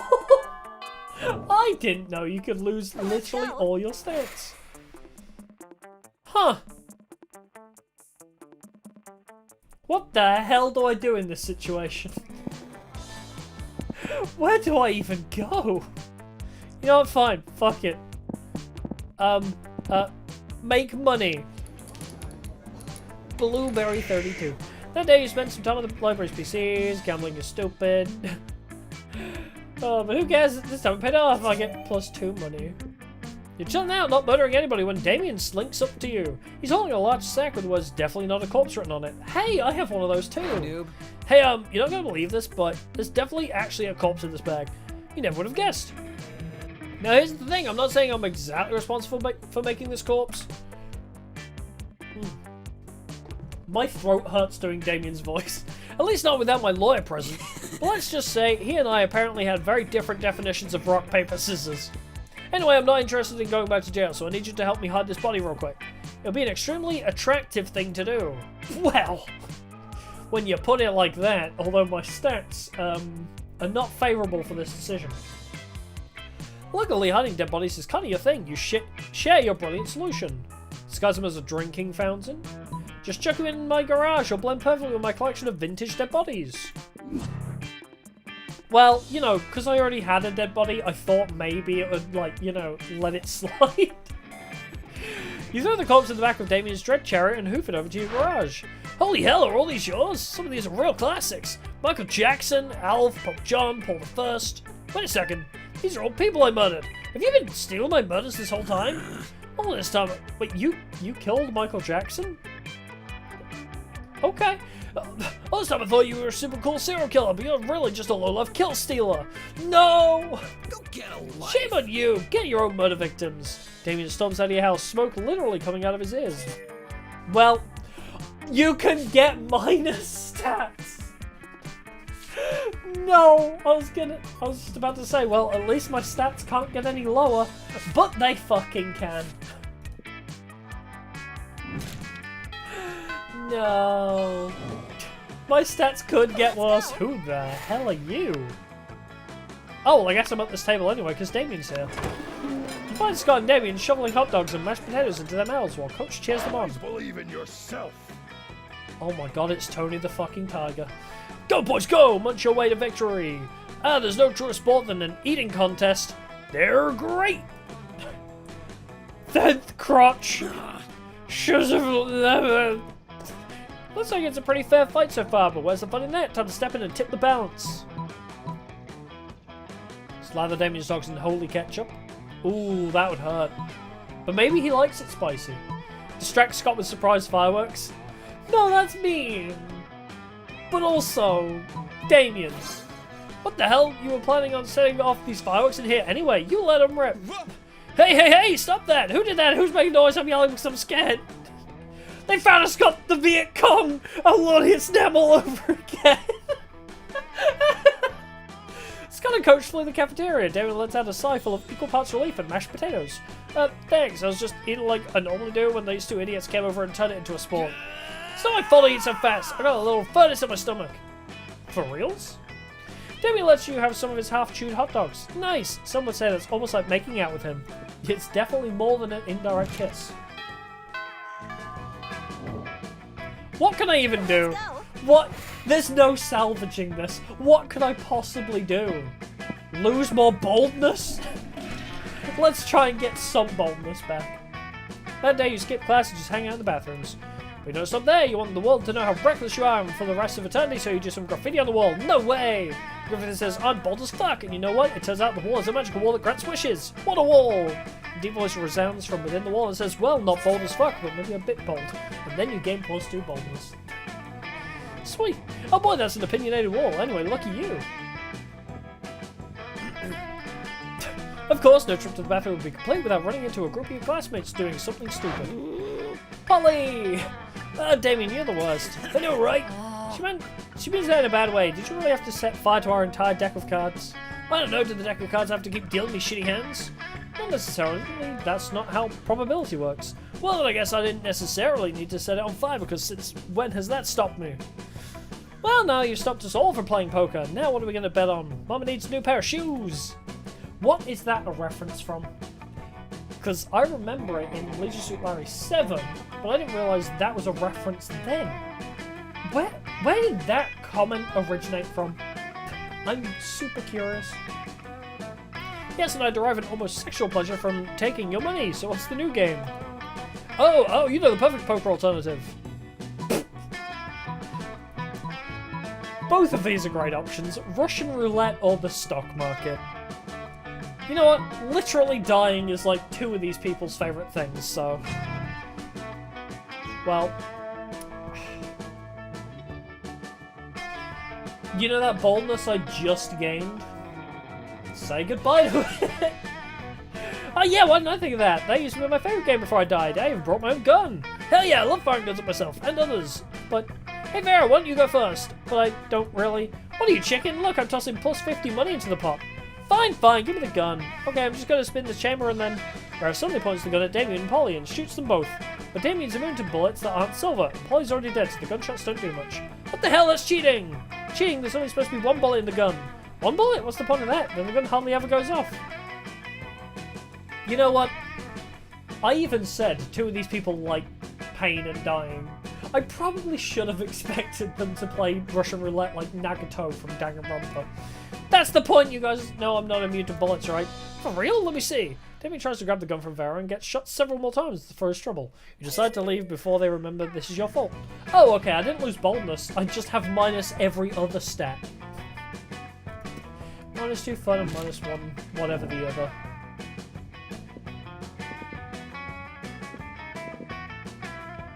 This is depressing, isn't it? -1 smarts, 2 boldness, -2 creativity, -1 charm, -2 fun. I've somehow... Oh, and don't forget I'm carrying a corpse and a bag of coal. Somehow, after 6 weeks, I've become a worse person. Hey, noob. Hey, Damien. How can you say no to this little cutie? Look at her. Let's go. I don't have high hopes for this, but maybe my corpse will persuade him. You finally plug up your courage and ask your beloved to go to the monster prom with you. Prom with you? I'm gonna put this delicately. Fuck no. What a loser. Accurate. You were so ashamed by your failure that after prom you photo-edited Garfield into all your prom pics as if he was your prom date. What is this game's obsession with Garfield? Yeah, Garfield, the orange cartoon cat, not your brightest idea. Well, I have -1 smarts. I'm not surprised. Anyway, even with your photo editing skills, you still couldn't photo edit the sadness of your face anyway. Sad. Most likely to become a lasagna. I love like 20 corpses buried under the football field. Suckers. There are 500 more events. And holy shit, like 1,900 more outcomes. 46 more secret endings.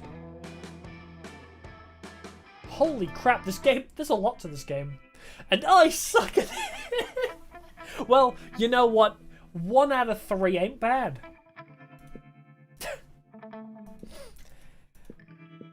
Damien loved fire to the very end. Unfortunately, that wasn't a super legal affair and he ended up in prison for arson. Fortunately, prison was flammable. Liam kept doing art so hard that he eventually evaporated and became the concept of coolness itself. As he left the physical plane, the last thing Liam did was give everyone a condescending look. Miranda started a non-profit to help countries without a monarchy, because all countries should have the right to be graciously ruled by the Mer Kingdom. For those 6 weeks, the monster prom seemed larger than life, and then it was gone. Yeah, well, we did 3 monster proms, and you know what? We dated Polly. The one we got successful, we dated Polly. So, who's the real winner here? Maybe I got rejected by Zoe? Oh, right, yeah. No, the second one was trying to get with the what's her name? Valerie, the merchant cat? So, yeah. The merchant cat didn't even give us a chance, and then we got rejected by Damien. But I dated Polly by putting a blanket over my head. So, rejected by everyone. It seems so hard all of a sudden. I didn't expect it to be this hard. It's like RNG whether you are successful or not. I love it though. I will have to play it some more. Probably not on stream, I don't know. I feel like this is like such a good chill game. This is just a feel-good game. I've just been enjoying myself.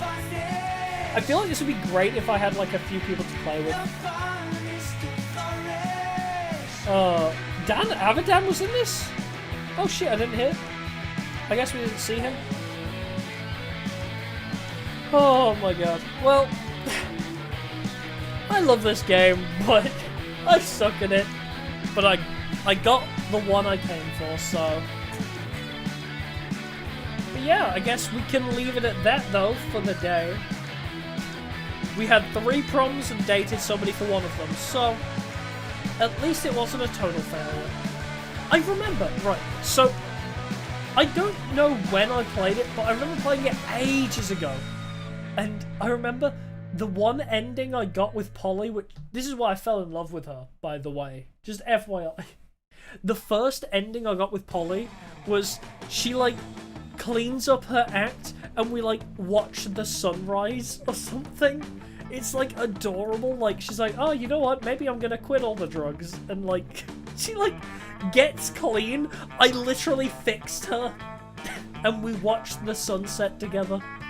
That was the secret ending I got, and I was like, oh, I fixed her! I did it!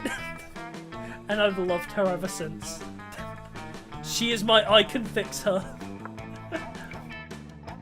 But yeah, I would love to revisit this game. Maybe if I find some people to collab with, potentially. But yeah, for now, that will about do it for the day. Thank you for coming, it's been a pleasure. Maybe stream Wednesday, potentially, if possible. I don't know what we'll stream then, but probably something else weird and random. But yes, thank you. That about does it for the day. And goodbye for now. Bye-bye-bye.